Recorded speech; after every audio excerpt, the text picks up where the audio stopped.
তো এখানে যে ফেরেশতারাও এসেছে এবং এখন আছে, এটার উপর ঈমানের নামই হচ্ছে ঈমান বিল গায়ব। এইটা যে বিশ্বাস করেছে সেই মুসলমান, আর এটার উপর যার বিশ্বাস নাই সে মুসলমান নয়। এটা ঈমান। এই ঈমানই আমরা সাক্ষ্য দিয়েছি মক্তবে, মসজিদে ইসলামে, যে আমানতু বিল্লাহি ওয়া মালাইকাতিহি ওয়া কুতুবিহি ওয়া রুসুলিহি। ঈমান আনছি আল্লাহর উপর, দেখা যায় না। ঈমান আনছি ফেরেশতার উপর, দেখা যায় না। ঈমান আনছি পরকালের উপর। কবরের আযাব কে দেখেছে? জান্নাত কে দেখেছে? জাহান্নাম কে দেখেছে? কিন্তু ঈমান আনছি। আল্লাহ সুবহানাহু ওয়া তাআলা কোরআন মাজিদে এবং রাসূলুল্লাহ সাল্লাল্লাহু আলাইহি ওয়াসাল্লাম হাদিসে যখন 6টা ঈমানকে সংক্ষিপ্ত করে তুলে ধরেছেন, তখন শুধু দুইটার কথা বলেছেন, মান ইউমিন বিল্লাহ ওয়াল ইয়াউমিল আখির, মান আমানা বিল্লাহি ওয়াল ইয়াউমিল আখির। শুধু দুইটা। আল্লাহর উপর ঈমান আছে যার, পরকালের উপর ঈমান আছে যার, অথচ আল্লাহকেও দেখেনি, জান্নাত জাহান্নাম কবরের আযাবও দেখেনি, কিয়ামতও দেখেনি, কিন্তু এটাই ঈমানের ভিত্তি। এইটার উপর যার ঈমান আছে সেই মুমিন, এইটার উপর যার ঈমান আছে সেই মুসলমান। দেখা জিনিস সবাই মানে, দেখা জিনিস কাফেরও মানে, দেখা জিনিস মুশরিকও মানে, দেখা জিনিস হিন্দুও মানে, দেখা জিনিস ইহুদিও মানে। অদেখা অজানা জিনিসের উপর ঈমানের নামই হচ্ছে ঈমান। আল্লাহ সুবহানাহু ওয়া তাআলা কোরআন মাজিদে বলেন, আলিফ লাম মিম যালিকাল কিতাবু লা রাইবা ফীহি হুদাল লিল মুত্তাকিন আল্লাযীনা ইউমিনুনা বিল গায়ব। এই কিতাব কোরআন সেই কিতাব যেই কিতাব মুত্তাকিদের জন্য হেদায়েত স্বরূপ। একদম আল্লাহ সুবহানাহু ওয়া তাআলা কোরআন মাজিদের শুরুতে বলে দিয়েছেন যে মুত্তাকিদের জন্য হেদায়েত স্বরূপ। তো মুত্তাকি কারা? প্রথম বাক্য আল্লাযীনা ইউমিনুনা বিল গায়ব। মুত্তাকি ওরাই যার গায়েবের উপর ঈমান আছে, এটাই প্রথম পরিচয়। মুমিন ওরাই, মুসলিম ওরাই, মুত্তাকি ওরাই যার গায়েবের উপর ঈমান আছে।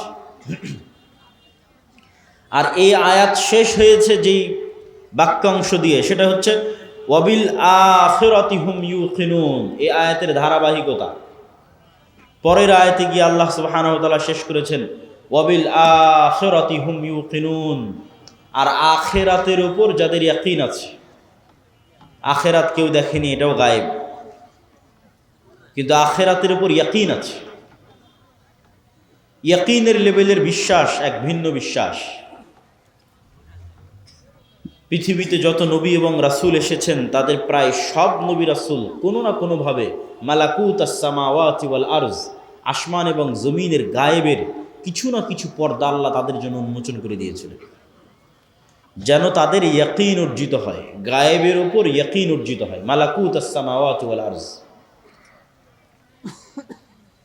যেমন ঈসা আলাইহিস সালাতু ওয়াস সালামকে আল্লাহ সুবহানাহু ওয়া তাআলা মুজিজাই দিয়েছেন এটা, যে ঈসা তুমি বিসমিল্লাহ বলে, বিইজনিল্লাহ বলে মানুষের গায়ে হাত দিলে মরা মানুষ জীবিত হয়ে যাবে।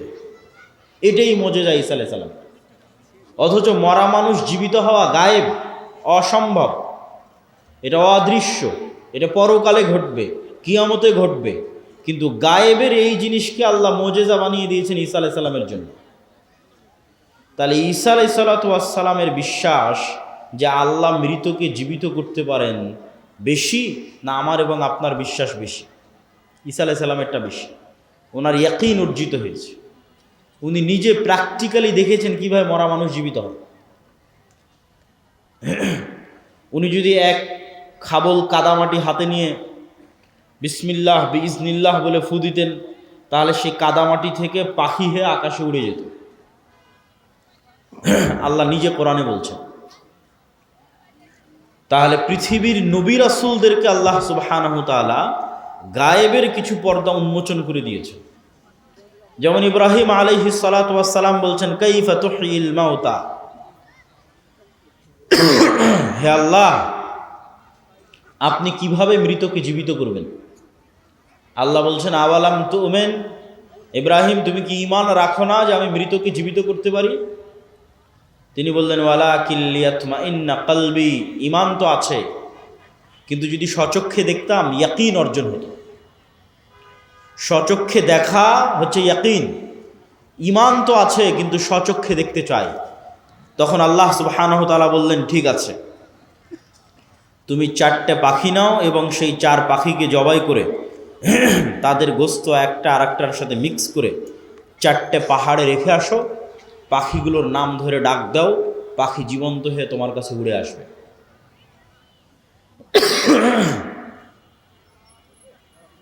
মূসা আলাইহিস সালাতু ওয়াস সালামের জন্য আল্লাহ তার ঈমান বিল গায়বে ইয়াকিন তৈরি করেছেন। ঈমান বিল গায়বে ইয়াকিনের উপকারিতাটা কি? এই যে ইয়াকিনের কথা বলছি, ওয়াবিল আখিরাতি হুম ইউকিনুন, আল্লাহ সুবহানাহু ওয়া তাআলা সূরা তাকাসুরের মধ্যে বলছেন ইয়াকিনের মাত্রাটা কোন লেভেলে হতে হবে। সূরা তাকাসুরে কিভাবে বারবার ইয়াকিনের দিকে নিয়ে যাওয়ার কথা বলা হয়েছে, এটা যদি দেখতাম। আলহাকুমুত তাকাসুর, দুনিয়ার পরস্পরের প্রতিযোগিতা তোমাদের ভুলিয়ে রেখেছে। ছোট বাচ্চাকে যেমন মোবাইল দিয়ে ভুলিয়ে রেখেছেন তার কান্না, অথবা আর কোনো কিছু দিয়ে যখন আপনি মানুষকে কোনো কিছু ভুলিয়ে রাখেন, তো এই দুনিয়াতে মৃত্যুকে ভুলে রাখার এমন কোনো সরঞ্জাম নাই যা এই পৃথিবীতে নাই। আজকের মোবাইল, আজকের বিনোদন, টাকা পয়সা, কাজ কারবার, ধন দৌলত, প্রতি মুহূর্তে মৃত্যুকে ভুলে থাকার সরঞ্জাম পৃথিবীতে আছে। তো বলছে আলহাকুমুত তাকাসুর, তোমাদের ভুলিয়ে রেখেছে দুনিয়ার প্রতিযোগিতা মৃত্যুকে। হাত্তা জুরতুমুল মাকাবির, এটা ততদিন চলবে যতদিন না তোমরা নিজেরা না মরে গেছো, নিজেরা না কবরে চলে গেছো। কাল্লা সাউফা তা'লামুন, কখনো নহে, তোমরা অবশ্যই জানতে পারবে। সুম্মা কাল্লা সাউফা তা'লামুন, আবারও বলছি তোমরা অবশ্যই জানতে পারবে। কাল্লা লাউ তা'লামুনা ইলমাল ইয়াকিন, শুধু কি জানতে পারবে, ইয়াকিনের লেভেলে জানতে পারবে, ইয়াকিনের লেভেলে জানতে পারবে। কিভাবে ইয়াকিনের লেভেলে জানতে পারবে? লা তারাউন্নাল জাহিম, অবশ্যই তোমরা নিজে চোখে জাহান্নামকে দেখবে, অবশ্যই তোমরা নিজে চোখে জাহান্নামকে দেখবে। সুম্মা লা তারাউন্নাহা আইনাল ইয়াকিন, আবারও বলছি অবশ্যই তোমরা তোমাদের চোখে ইয়াকিনের লেভেলে, তোমাদের চোখ দিয়ে তোমরা দেখবে জাহান্নামকে, ইয়াকিন অর্জিত হবে তোমাদের। তাহলে শুধু ঈমান আর ইয়াকিনের লেভেলে ঈমান এক নয়।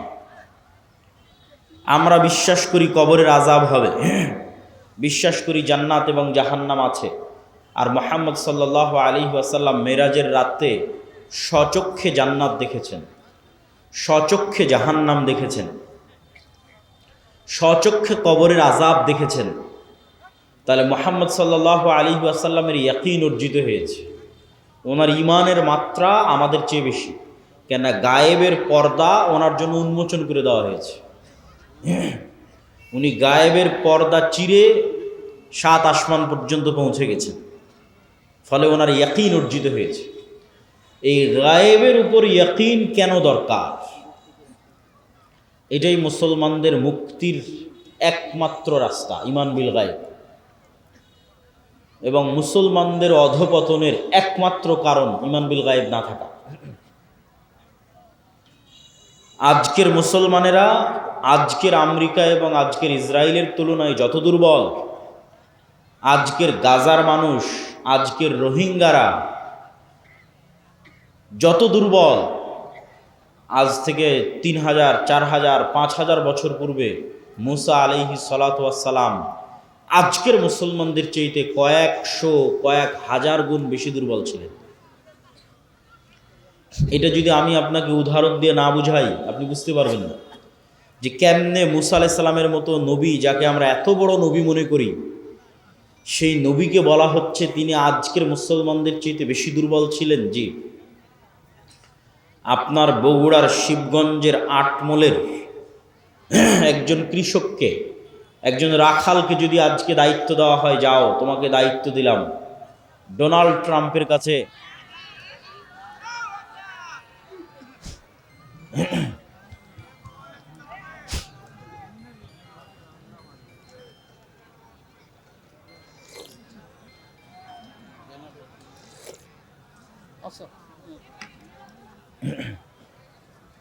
জেনারেটর আছে না?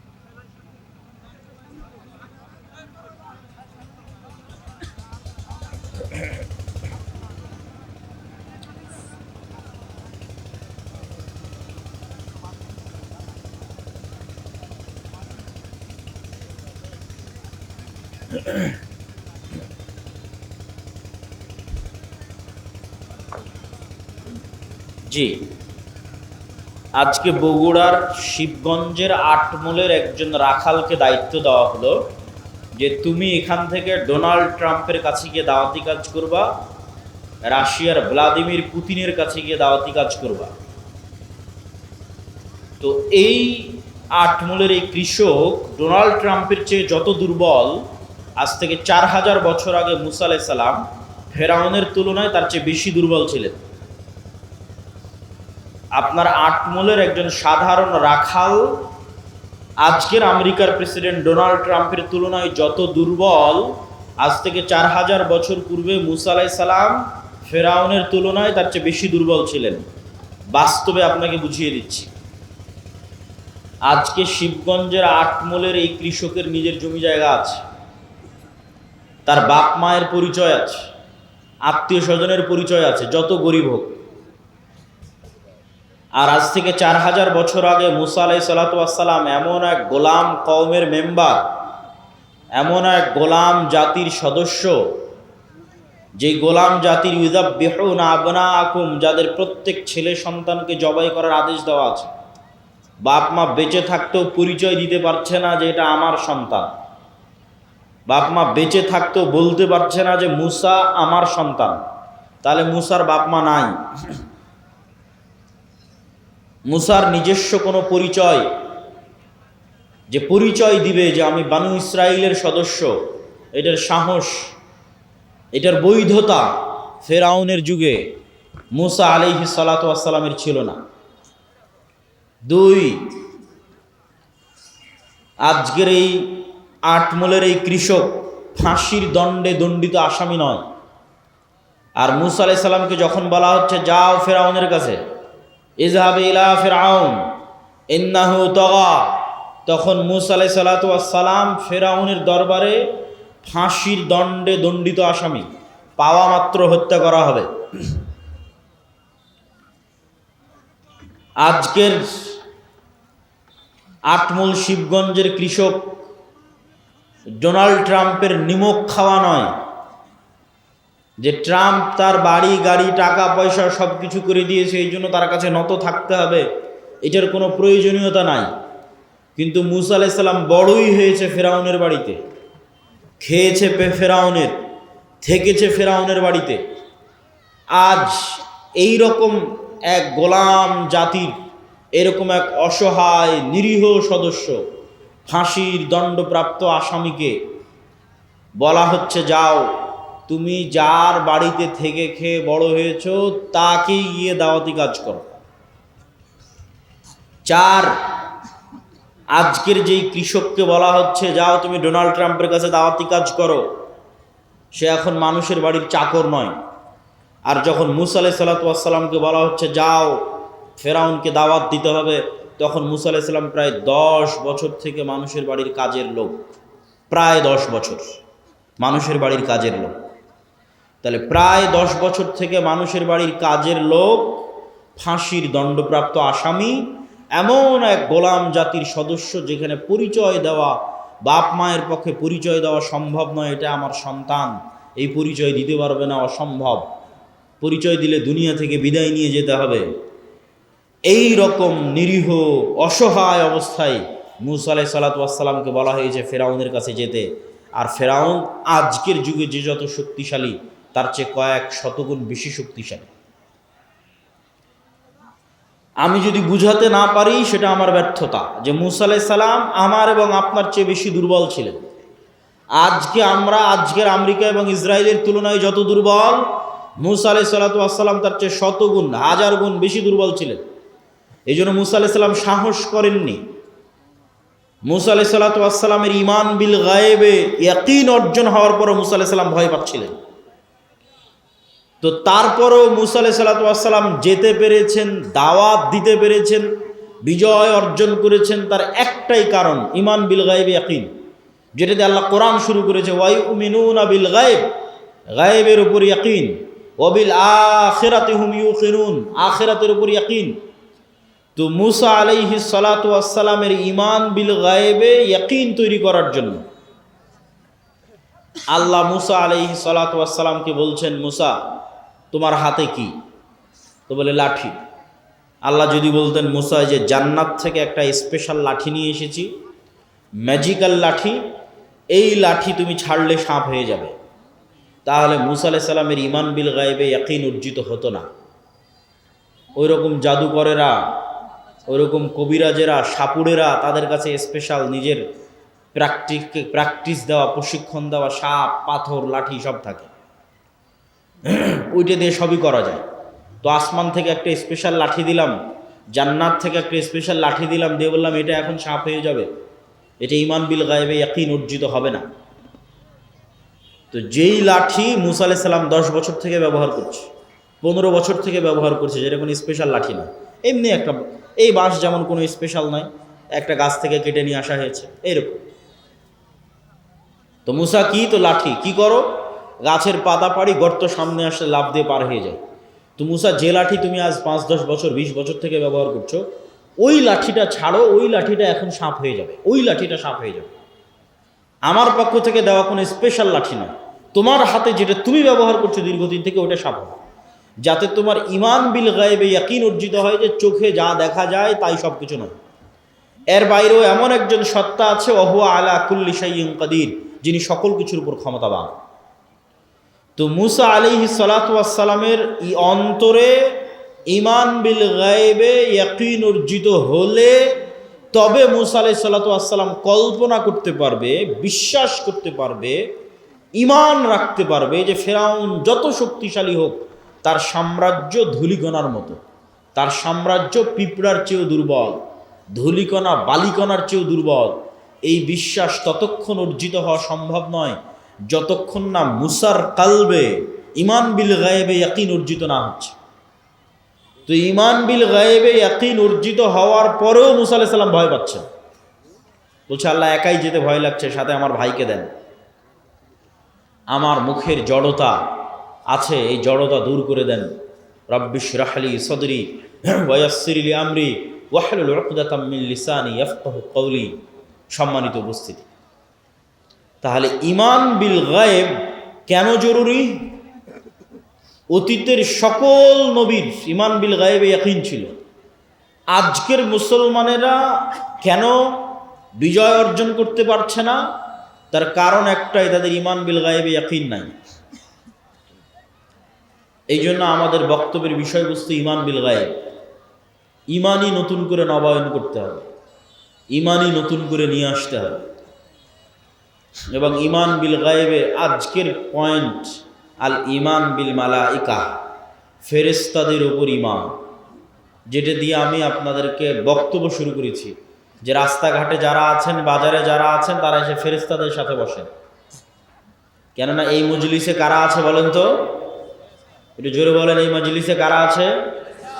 আরো জোরে বলেন, কারা আছে? ফেরেশতারা আছে। তো ঈমান বিল মালাইকা, ফেরেশতাদের উপর ঈমান, এই ঈমানে ইয়াকিন দরকার। আজকের বক্তব্যে আমাদের চেষ্টা থাকবে যে আজকের বক্তব্য শুনে শেষে বের হতে হতে যেন আপনার ফেরেশতাদের উপর আপনার ঈমান যেন ইয়াকিনের পর্যায়ে পৌঁছে যায়। এখন তো কোন অবস্থায় আছে? এখন শুধু মুখে বলা অবস্থায় আছে, যে বিশ্বাস করেছি আল্লাহ আছে, বিশ্বাস করি ফেরেশতা আছে, এই বলা পর্যন্তই শেষ। বাস্তবেই ফেরেশতা আছে এই লেভেলের ইয়াকিন নাই। তো আজকের বক্তব্যে আমাদের বিষয়বস্তু, আমরা ফেরেশতাদের উপর বিশ্বাসকে ইয়াকিনের লেভেলে নিয়ে যাব। ফেরেশতারা তৈরি নূরের, আর নূর পৃথিবীতে অস্তিত্বশীল বিরাজমান এক প্রকারের আলো, যা চোখে দেখা যায় না। তবে এই লাইটের আলো নয়, সূর্যের আলো নয়।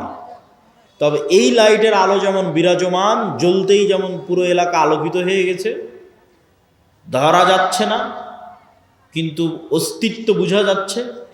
সূর্য যখন ওঠে তখন যেমন পুরো পৃথিবী আলোকিত হয়ে যায়, নূরও এভাবে সমগ্র পৃথিবী, সমগ্র আসমানে বিরাজমান, তবে চোখে দেখা যায় না। তবে নূর এই আলো নয়, এই লাইটের আলো নয়, এই পৃথিবীর সূর্যের আলো নয়।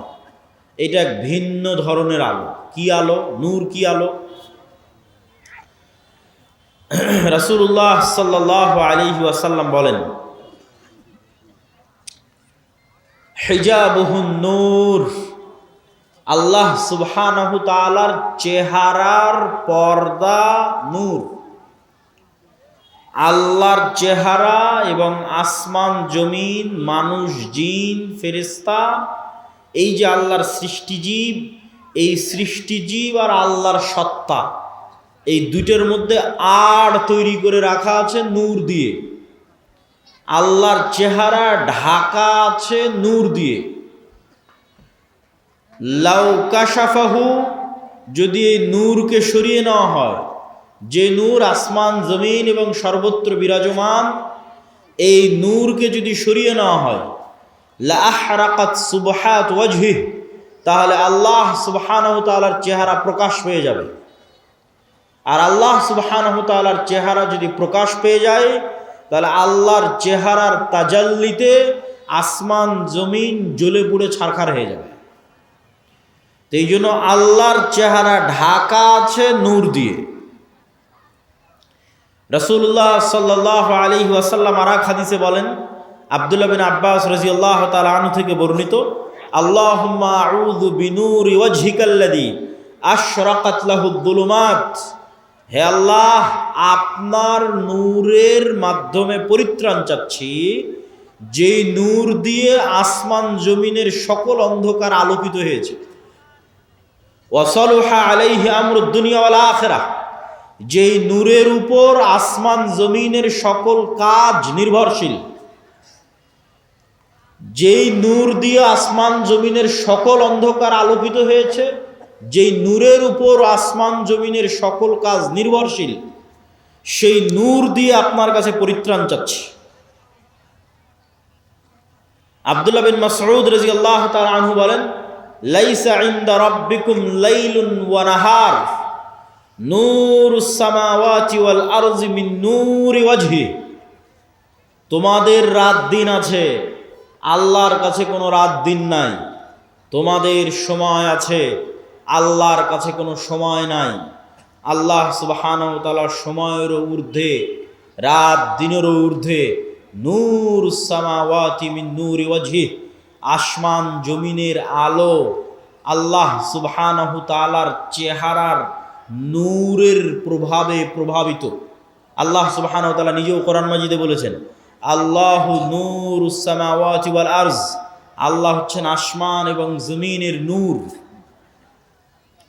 সম্মানিত উপস্থিতি, তাহলে নূর পৃথিবীতে অস্তিত্বশীল বিরাজমান এক প্রকারের আলো। এই নূরের সাথে একটি কথা,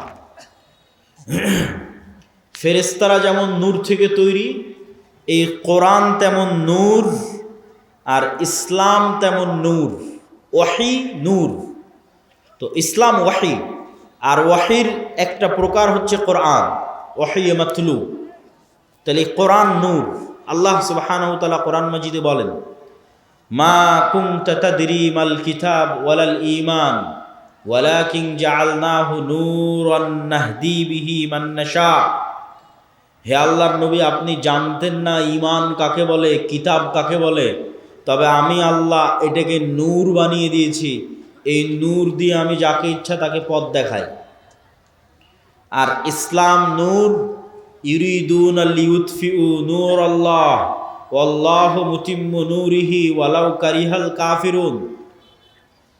পৃথিবীর কাফের মুশরিকরা ফু দিয়ে আমার নূরকে নিভিয়ে দিতে চায়, আর আমি আল্লাহ আমার নূরকে সমগ্র পৃথিবীতে প্রতিষ্ঠিত করবই করব।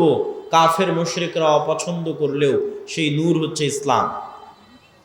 আল্লাহু মুতিম্মু নূরিহি, আল্লাহ তার নূরকে পূর্ণতা দান করবেন তথা জমিনে প্রতিষ্ঠিত করে ছাড়বেন তার নূরকে। তাহলে কি কি গেল? ফেরেশতা নূরের তৈরি, কোরআন নূর, ইসলাম নূর। এবার 4 নাম্বার, আমার এবং আপনার সৎ আমল নূর তৈরি করে।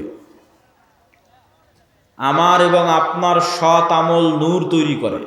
আল্লাহ সুবহানাহু ওয়া তাআলা কোরআন মাজিদে বলছেন, ইয়াউমা তারাল মুমিনিনা ওয়াল মুমিনাত নূরুহুম ইয়াসআ বাইনা আইদিহিম ওয়া বিআইমানিহিম।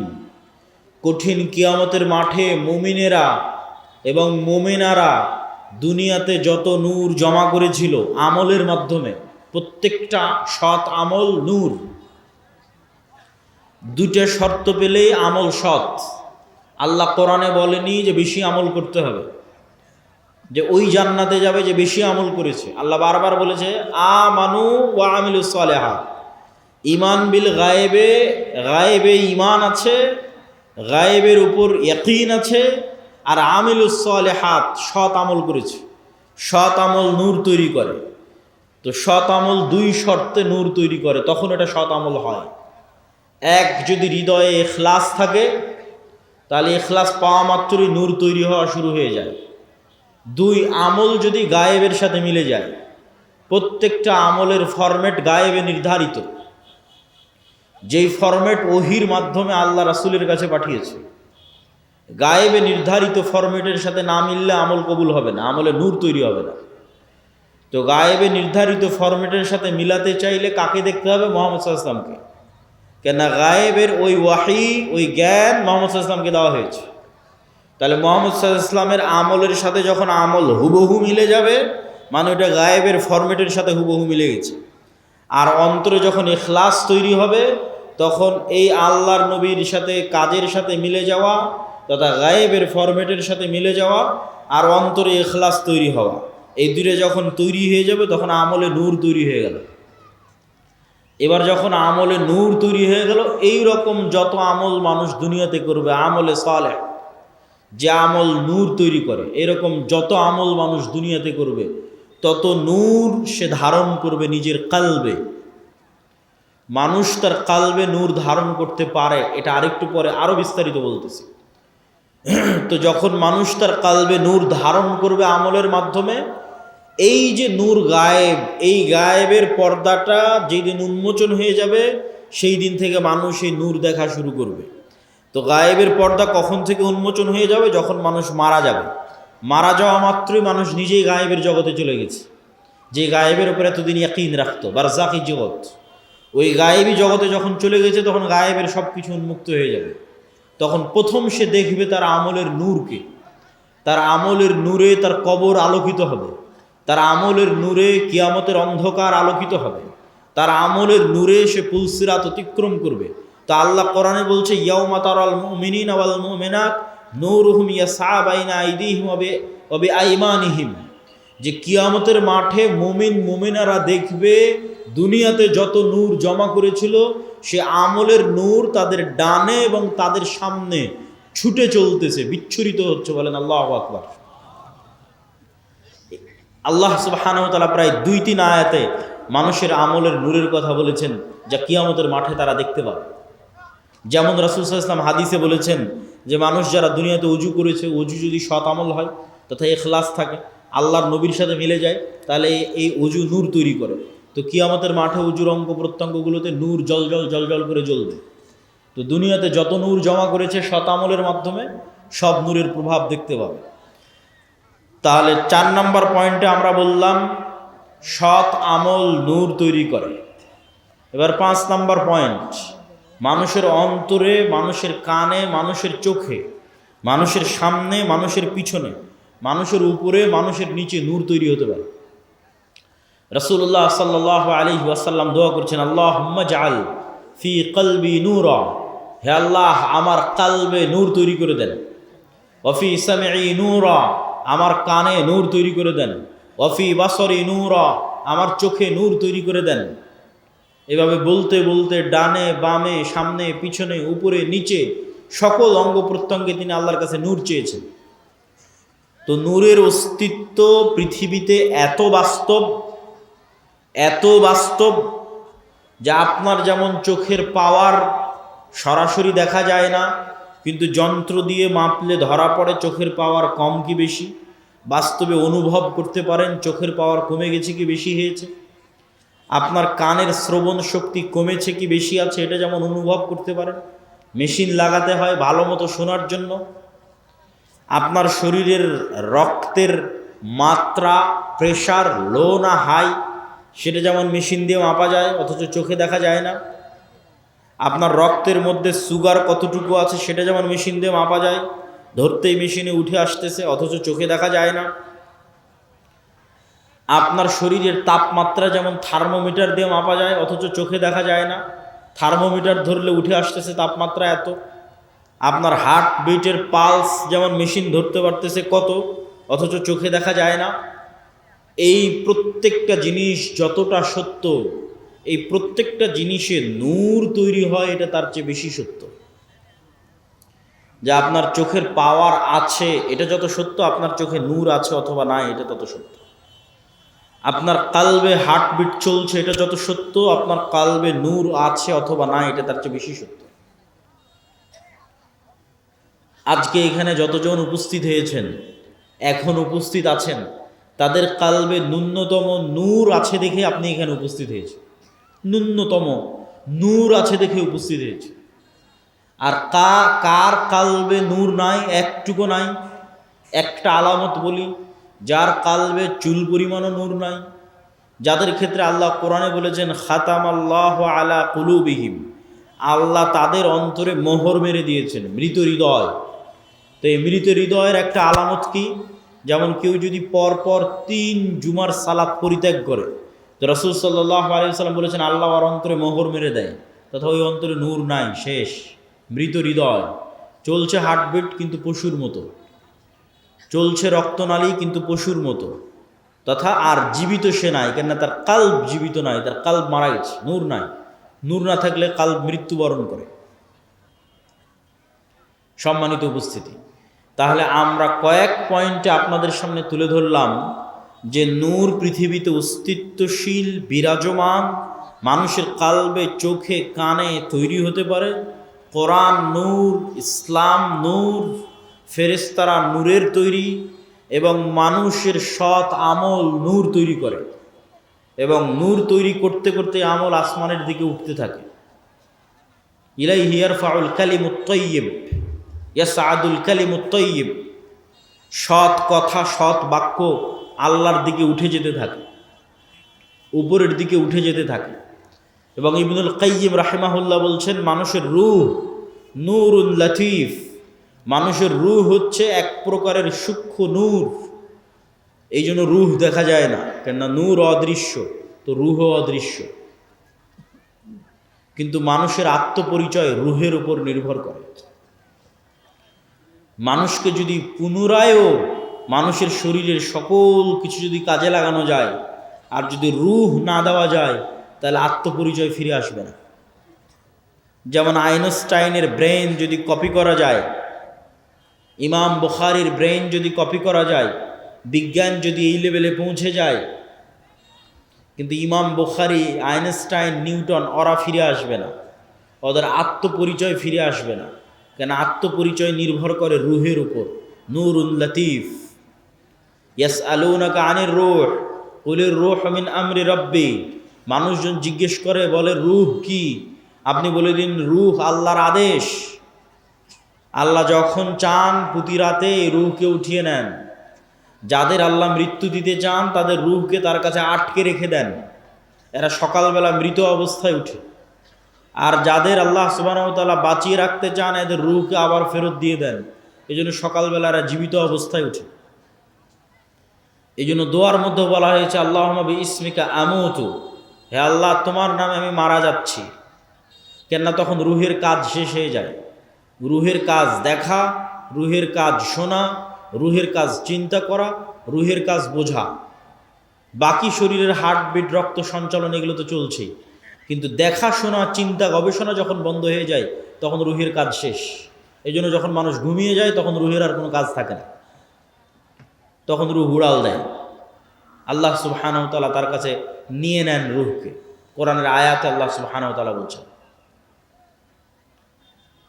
এবং সকালবেলা যখন ঘুম থেকে উঠে তখনও দোয়ার মধ্যে শিখিয়ে দেওয়া আছে যে প্রশংসা ওই আল্লাহর, যিনি আমাদেরকে পুনরায় জীবিত করেছে মৃত্যু দেওয়ার পর।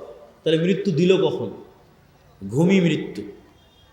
এবং প্রত্যেকটা লেভেলে পরবর্তী লেভেলের আলামত আছে, প্রত্যেক লেভেলে পরবর্তী লেভেলের আলামত আছে। এখন আমরা কোন লেভেলে আছি? এখন আছি দুনিয়ার লেভেলে। এই দুনিয়াতে বসে থেকেই বারজাখী জীবন কেমন হবে তার আলামত দেওয়া আছে, যে পরের জগৎটা কেমন হবে তুমি দুনিয়াতে বেঁচে থাকতেই বুঝে নাও। এবার যখন বারজাখী জগতে চলে যাবেন তখন ওখানে আলামত দেওয়া হবে যে কিয়ামতের পরের জগৎ কেমন হবে তুমি এখান থেকে বুঝে নাও। বারজাখী জগৎ থেকে হালকা হালকা বুঝতে পারবে, কেননা জান্নাতের সাথে দরজা খুলে দেওয়া হবে, কারো দরজা জাহান্নামের সাথে খুলে দেওয়া হবে। সরাসরি জান্নাতে দেওয়া হবে না, সরাসরি জাহান্নামে দেওয়া হবে না, কিন্তু ওখানে বসে থেকে বুঝতে পারবে হালকা হালকা যে জান্নাত কেমন হতে পারে। ওখান থেকে বসে থেকে বুঝতে পারবে হালকা হালকা যে জাহান্নাম কেমন হতে পারে। ঠিক এই দুনিয়াতে বসে থেকে পরের জগতের একটু আলামত, সেটাই হচ্ছে ঘুম। যে মৃত্যুর জগৎ কেমন হতে পারে সেটার আলামতই হচ্ছে ঘুম। প্রতিদিন মানুষ মৃত্যুবরণ করে। বারজাখী জগৎ কেমন হতে পারে সেটার আলামতই হচ্ছে ঘুম। এবং মানুষের যে এই ট্রান্সফার, এইটা অবাস্তব নয়, এটার অসংখ্য চিহ্ন আল্লাহর সৃষ্টিজীবের মধ্যে আছে। গায়েবের অসংখ্য আলামত আল্লাহ হয়তো মানুষের মধ্যে দিয়ে রাখেনি, কিন্তু আল্লাহর অন্য সৃষ্টিজীবের মধ্যে দিয়ে রেখেছে। যেমন আল্লাহর একটা সৃষ্টিজীব প্রজাপতি। প্রজাপতি কিভাবে তৈরি হয়? প্রজাপতি প্রথমে শুঁয়োপোকা থাকে, পোকা হিসেবে সে বিভিন্ন গাছের পাতা খেয়ে বেড়ায়। ঠিক যেভাবে আচা পোকা থাকে ওইরকম পোকার মতো সে জীবনযাপন করে, উঠতে পারে না। তাহলে পোকা হিসেবে জীবনযাপন করে গাছের পাতা খেয়ে 1.5-2 মাস পার করে। 1.5-2 মাস পার করার পর এই পোকা তার নিজের চারিপাশে একটা আবরণ তৈরি করে ওর মধ্যে মারা যায়। ওর মধ্যে মারা যাওয়ার আবার 15-20 দিন, 1 মাস 1.5 মাস পর ওই বাইরে ওই আবরণটা খুলে যখন বের হয় তখন প্রজাপতি হয়ে আকাশে উড়াল দেয়। তাহলে একটাই প্রাণী কয় ধরনের জীবনযাপন করতেছে এক পৃথিবীতে? একবার পোকা হিসেবে জীবনযাপন করতেছে, তখন গাছের পাতা খাচ্ছে, আকাশে উঠতে পারে না, তারপরে মারা যাচ্ছে, মৃত অবস্থায় থাকতেছে, থাকার পর আবার জীবিত হচ্ছে, তখন প্রজাপতি হয়ে আকাশে উড়াল দিচ্ছে। তাহলে মানুষ পৃথিবীতে এখন বেঁচে আছে, এটা এক ধরনের জীবনযাপন। মারা যাবে, বারজাখী জগতে চলে যাবে, এটা আর এক ধরনের জীবনযাপন। ওই জগতে এক এক রুহের জীবন ধারণ হবে এক এক রকম। শহীদদের রূহ পাখি হিসেবে খাবার পর্যন্ত খাবে জান্নাতে। আরো উঁচু লেভেলের রূহ আল্লাহ সুবহানাহু ওয়া তাআলার আরশের সাথে ঝুলন্ত থাকবে। সম্মানিত উপস্থিতি, তাহলে পরবর্তী জীবন যে সম্ভব এটার নিদর্শন আল্লাহর সৃষ্টিজীবের মধ্যেই পৃথিবীতে আছে। একই সময়ে বিভিন্ন ধরনের জীবনযাপন করা যেতে পারে তার প্রমাণ আল্লাহর অন্য সৃষ্টিজীবের মধ্যে আছে। তা আমরা আলোচনা করছিলাম নূর, গায়েব, ফেরেশতা। ফেরেশতারা নূরের তৈরি, আর নূর পৃথিবীতে বিরাজমান। নূর পৃথিবীতে অস্তিত্বশীল। এবার চলেন আমরা দেখব সাহাবীদের বিশ্বাস কেমন ছিল ফেরেশতাদের উপরে। রাসূল সাল্লাল্লাহু আলাইহি ওয়াসাল্লামের জীবদ্দশায় সাহাবীদের বিশ্বাস কেমন ছিল ফেরেশতাদের উপরে, তার দু একটা হাদিস দেখে নেই। ফেরেশতাদেরকে দেখা সম্ভব, ফেরেশতাদের আওয়াজ শোনা সম্ভব, ফেরেশতাদের অস্তিত্বের অনুভূতি সম্ভব। নবী ছাড়া সাধারণ মানুষও ফেরেশতা দেখেছে, নবী ছাড়া সাধারণ মানুষও ফেরেশতার আওয়াজ শুনেছে। আবু হুরায়রা রাদিয়াল্লাহু তাআলা আনহু থেকে বর্ণিত, তিনি বলেন একদিন এক ব্যক্তি রাস্তা দিয়ে চলতেছে, তো আকাশ থেকে একটা আওয়াজ পেল, ইসকি হাদিকাতা ফুলান, উমুকের বাগানে পানি বর্ষণ করো। তো সেই ব্যক্তি দেখলো মেঘমালা ওই নির্দিষ্ট একটা বাগানে গিয়ে সেখানে বৃষ্টি বর্ষণ করলো। সেই বৃষ্টি বর্ষণের পানি নালা বেয়ে পড়ে যাচ্ছে। তো এই পানির আলামত ধরে ধরে যারা পিছনে দাঁড়িয়ে আছেন তারা এই পাশে, আমার হাতের বাম পাশে জায়গা খালি আছে, যারা ডান দিকে অথবা পিছনে দাঁড়িয়ে আছেন তারা হাতের বাম পাশে চলে এসে বসতে পারেন। তো অদৃশ্য গায়েব থেকে আওয়াজ শুনে ওই ব্যক্তি ওই পানির লাইন ধরে ধরে জমিতে গেল। তো গিয়ে দেখে সেখানে একটা ব্যক্তি কাজ করতেছে, জমি চাষ করতেছে। বলে, ভাই তোমার নাম কি? তো বলে, আমার নাম এই। তো এই ব্যক্তি বলছে, বারে যেই নাম আকাশে শুনলাম এ তো দেখি সেই নাম বলে।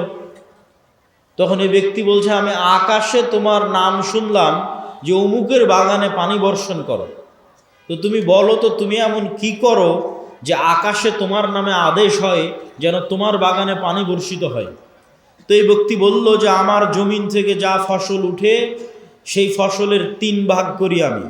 3 ভাগের 1 ভাগ আল্লাহর রাস্তায় দান করে দিই, 3 ভাগের 1 ভাগ এই জমিতে আবার ব্যয় করি, আবার আবাদ করতে খরচ করি, আর 3 ভাগের 1 ভাগ দিয়ে আমার দৈনন্দিন জীবন সংসার সারা বছর পরিচালনা করি। তো এই ব্যক্তি কোনো নবী নয়, সে ফেরেশতার আওয়াজ শুনেছে, যে ফেরেশতা বলতেছে, ইসকি হাদিকাতা ফুলান, উমুকের বাগানে বৃষ্টি বর্ষণ করো। দেখেন, ফেরেশতার অস্তিত্ব পৃথিবীতে অতি বাস্তব। কত বাস্তব! আমার আত্মীয় স্বজন, ভাই বোন, সন্তান সন্ততির চেয়ে বেশি বাস্তব। কেন আমার আত্মীয় স্বজন, ভাই বোন, বাপ মা, সন্তান সন্ততির চেয়ে বেশি বাস্তব? এই জন্য যে আল্লাহ যখন প্রথম আমাদের সৃষ্টি করেছে, প্রথম যখন জান্নাতে আল্লাহ আমাদের সৃষ্টি করেছে, আমাদের আদি পিতা আদম আলাইহিসসালামকে, তখন আদম আলাইহিসসালাম চোখ খুলে দেখেনি যে এটা আমার বাপ, এটা আমার মা, আর চোখ খুলে দেখেনি যে এটা আমার বউ, চোখ খুলে দেখেনি যে এটা আমার ছেলে। চোখ খুলে প্রথম পরিচিত হয়েছে বারে ফেরেশতা। ওয়াইজ ক্বালা রাব্বুকা লিল মালাইকাতি ইন্নী জাইলুন ফিল আরদি খলিফা ক্বালু আতাজআলু ফিহা মান ইউফসিদু ফিহা ওয়া ইয়াসফিকুদ দিমা। আল্লাহ নিজে পবিত্র কোরআনে ব্যাপকভাবে বর্ণনা করেছেন এই ঘটনা। আল্লাহ সুবহানাহু ওয়া তাআলা ডাক দিয়ে ফেরেশতাদের বলছেন যে আমি পৃথিবীতে মানুষ তৈরি করতে চাই। তখন ফেরেশতারা বলছে, আপনি পৃথিবীতে এমন কাউকে তৈরি করবেন যারা ফিতনা ফাসাদ করবে? নাহনু নুসাব্বিহু বিহামদিক ওয়া নুকদ্দিসু লাক। আপনার কত তাসবিহ লাগবে, আমরা তো সারাদিন তাসবিহ পাঠ করছি, আপনার পবিত্রতা বর্ণনা তো আমরা করছি। তখন আল্লাহ বললেন, ইন্নী আ'লামু মা লা তা'লামুন। ফেরেশতারা, তোমরা অতটুকুই জানো যতটুকু আমি তোমাদের জানিয়েছি, পুরো গায়েব তোমরা তো জানো না, সম্পূর্ণ গায়েব তোমাদের জানা নাই, যতটুকু আমি জানিয়েছি ততটুকুই জানো। ওয়া আল্লামা আদামাল আসমাআ কুল্লাহা সুম্মা আরাদাহুম আলাল মালাইকা। আদমকে কিয়ামত পর্যন্ত যা সৃষ্টি হবে সব আল্লাহ শিখিয়ে দিয়েছেন। ওই ক্যামেরা, ওই কম্পিউটার, ওই মোবাইল, ওই বিমান, ওই পারমাণবিক বম সব আদম আলাইহিসসালাম জানতেন। আদম আলাইহিসসালামের ব্রেনে ছিল বলেই সেটা ট্রান্সফার হতে হতে হতে হতে হতে হতে মানুষের ব্রেনে এখনও আছে। এই জন্য ওটা মানুষ বের করে নিয়ে আসতে পারতেছে। যদি বাপের ব্রেনে না থাকে জীবনে সম্ভব নয় ওটা নিয়ে আসা। বাপের ব্রেনে ছিল, ট্রান্সফার হতে হতে মানুষের ব্রেনেও আছে। সময় সাপেক্ষে যুগের প্রয়োজনে বের হতে থেকেছে। যুগের চাহিদায় ওই পর্দাটা উন্মুক্ত হয়ে গেছে, যুগের চাহিদায় ওই পর্দাটা উন্মুক্ত হয়ে গেছে, ওই জ্ঞানের দরজাটা খুলে গেছে। কিন্তু সবগুলো জ্ঞান আগেই বাপের ব্রেনে রাখা আছে। বাপের ব্রেন থেকে ট্রান্সফার হতে হতে সন্তানের ব্রেনেও আসতে থেকেছে। যুগের প্রয়োজনে যখন যে জ্ঞানের দরকার, যখন যে গায়েবের পর্দা উন্মোচন হওয়ার দরকার, সেটা উন্মোচন হতে থেকেছে। ও আল্লামা আদামাল আসমাআ কুল্লাহা, সব শিখিয়ে দিলেন আল্লাহ আদম আলাইহিস সালাম। তারপরে ফেরেশতাদের ডাক দিয়ে বললেন, ফেরেশতারা বলো, আম্বিউনি বি আসমাই হাউলাই, এগুলোর নাম বলো, এগুলো কি? তখন ফেরেশতারা আর বলতে পারেন, ক্বালু সুবহানাক লা ইলমা লানা ইল্লা মা আল্লামতানা। আল্লাহ, আপনার পবিত্রতা, আপনি মহা পবিত্র, আমরা অতটুকুই জানি যতটুকু আপনি জানিয়েছেন। এর বাইরে আমাদের জানার কোনো ক্ষমতা নেই। ইন্নাকা আনতাল আলিমুল হাকিম, আপনি হলেন সর্বজ্ঞানী, আপনি হলেন সর্বজ্ঞানী এবং সর্বপ্রজ্ঞাময়। তখন আল্লাহ বললেন, ইয়া আদম আম্বিউহুম, এই যে আদম, এবার তুমি বলো তো এই জিনিসগুলোর নাম কি। ফালাম্মা আম্বাহুম বিআসমাইহিম, তখন আদম আলাইহিস সালাতু ওয়াস সালাম সবগুলোর নাম বলে দিলেন। এবার আল্লাহ ফেরেশতাদের বলেন, ওয়াইজ কুলনা লিল মালাইকাতি ইসজুদু লি আদম, তখন আমি আল্লাহ ফেরেশতাদের বললাম, ফেরেশতারা তোমরা এবার আদমকে সিজদা করো। তাহলে আমরা সবার আগে কাদেরকে দেখলাম এবার বলেন, জোরে বলেন না যে কাদের দেখলাম, না আর এক মানুষকে দেখেছি। তাহলে আপনার বাপ মা আগে না ফেরেশতা আগে? ফেরেশতা আগে। আপনার সন্তান আগে না ফেরেশতা আগে? আপনার সন্তানের অস্তিত্বের চেয়ে বেশি সত্য আপনার সাথে ফেরেশতা আছে, আমাদের সাথে ফেরেশতা আছে। আপনার বাপ মায়ের অস্তিত্বের চেয়ে বেশি সত্য যে আমাদের সাথে ফেরেশতা আছে। কেন আমরা যখন প্রথম সৃষ্টি হয়েছি তখন থেকে ফেরেশতাদের সাথে আমরা কানেক্টেড, তখন থেকে আমরা ফেরেশতাদের দেখেছি। গায়েবের উপর ঈমান না থাকার কারণে দুনিয়াতে এসে ভুলে গেছি। তাহলে আদম আলাইহিস সালাতু ওয়াস সালামের ঈমান কোন লেভেলের হবে যে ফেরেশতারা আছে? আদম আলাইহিস সালাতু ওয়াস সালামের ঈমান তার ছেলের অস্তিত্বের চেয়ে বেশি যে ফেরেশতারা আছে। আদম আলাইহিস সালাতু ওয়াস সালামের ঈমান তার স্ত্রী হাওয়ার অস্তিত্বের চেয়ে বেশি যে ফেরেশতারা আছে। সম্মানিত উপস্থিতি, তাহলে ফেরেশতাদের অস্তিত্ব আছে, নূর বিরাজ করতেছে, দেখি না কেন, দেখা যায় না কেন, কি সমস্যা? তো এইটার ক্ষেত্রে আপনাকে দু একটা উদাহরণ দিই। আজ থেকে 100 বছর আগে আটমূলের যে মানুষটা মারা গেছে, সেই মানুষটাকে আজকে উঠান, যদি তাকে জীবিত করা যায় তাহলে সে জীবিত হলো। জীবিত হওয়ার পর সেই মানুষকে আপনি বলবেন যে আমি আব্দুল্লাহ আওয়াজ দিব, এখানে বাজবে ঢাকায়, সাথে সাথে আমি আওয়াজ দিব, এখানে আওয়াজ বাজবে কোথায়? ঢাকাতে। আমি আওয়াজ দিব, এখানে বাজবে আমেরিকাতে। আমি আওয়াজ দিব, এখানে বাজবে মক্কায়। সে কি বিশ্বাস করবে? কিন্তু এখন তো বাজতেছে, এই যে লাইভ চলতেছে, সারা পৃথিবীতে বাজতেছে, বলতেছি এখানে, বাজতেছে সারা পৃথিবীতে। তাহলে এই যে ইলেকট্রোম্যাগনেটিক ওয়েভ, তরঙ্গ, আলোর তরঙ্গ ওয়েভ, এইটার মধ্যে ডাটা ধারণ করার ক্ষমতা, তথ্য, মানুষের কথা এটার মধ্যে থাকতে পারে, মানুষের দৃশ্য এটার মধ্যে থাকতে পারে। এইটা আল্লাহ যেই দিন পৃথিবী সৃষ্টি করেছে ওই দিন থেকেই আছে, মানুষ জানেনি, গায়েব। তাহলে 100 বছর আগে আটমূল থেকে যে মানুষ চলে গেছে এটার কাছে গায়েব। যে তার আওয়াজ এই ওয়েভের মধ্যে থেকে যেতে পারে, তার দৃশ্য এই ওয়েভের মধ্যে দিয়ে প্রবাহিত হতে পারে। শুধু তাই নয়, মানুষের পক্ষে যদি আজকে সম্ভব হয় যে মানুষ আলোর গতি তথা যেই আলোর মাধ্যমে, যে ওয়েভের মাধ্যমে আমার কথা মোবাইল দিয়ে এখন ঢাকাতেও বাজতেছে, লালমনিরহাটেও বাজতেছে, আমেরিকা, লন্ডন, ইউরোপেও বাজতেছে, সৌদি, কুয়েত, কাতার, বাহরাইনেও বাজতেছে, এখন সাথে সাথে যেই ওয়েভের মধ্যে দিয়ে আমার দৃশ্য ছুটে চলে যাচ্ছে, যেই ওয়েভের মধ্যে দিয়ে আমার আওয়াজ ছুটে চলে যাচ্ছে, এর চাইতে যদি আমরা কোনো গতিশীল কিছু আবিষ্কার করতে পারি যে এর চেয়ে দ্রুত আমি উড়ে চলে যাব, মানুষের পক্ষে সম্ভব নয়। কিন্তু কল্পনা করেন যে আমরা করে ফেলেছি এরকম একটা আবিষ্কার যে আমার আওয়াজ যত দ্রুত ঢাকায় যাচ্ছে আমি এর চেয়ে আগে ঢাকায় পৌঁছে যাব। এবং আবিষ্কার করার পর এখান থেকে বিমানে যদি ঢাকায় আমার যেতে আধা ঘন্টা লাগে, তো রাস্তার গাড়িতে 4 ঘন্টা লাগবে। তো আমি আধা ঘন্টা আগে ঢাকায় পৌঁছে গেছি, রাস্তার গাড়ি পৌঁছার আগে আমি ঢাকা পৌঁছে গেছি বিমানে। তো আমার এই আওয়াজ আমেরিকা পৌঁছার আগে আমি পৌঁছে গেছি। এত দ্রুত গতির আমরা কিছু আবিষ্কার করতে পেরেছি।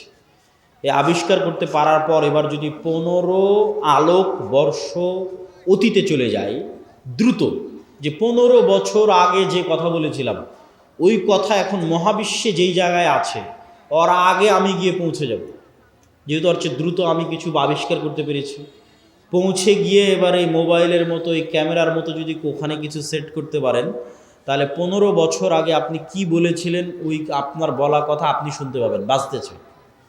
15 বছর আগে আপনি কি করেছিলেন আপনার করা কাজ আপনি লাইভ দেখতে পাবেন, এই যে আমি এটা করতেছি, কেননা ওইটা এই আলোর তরঙ্গের মধ্যে সেভ আছে, হারায়নি।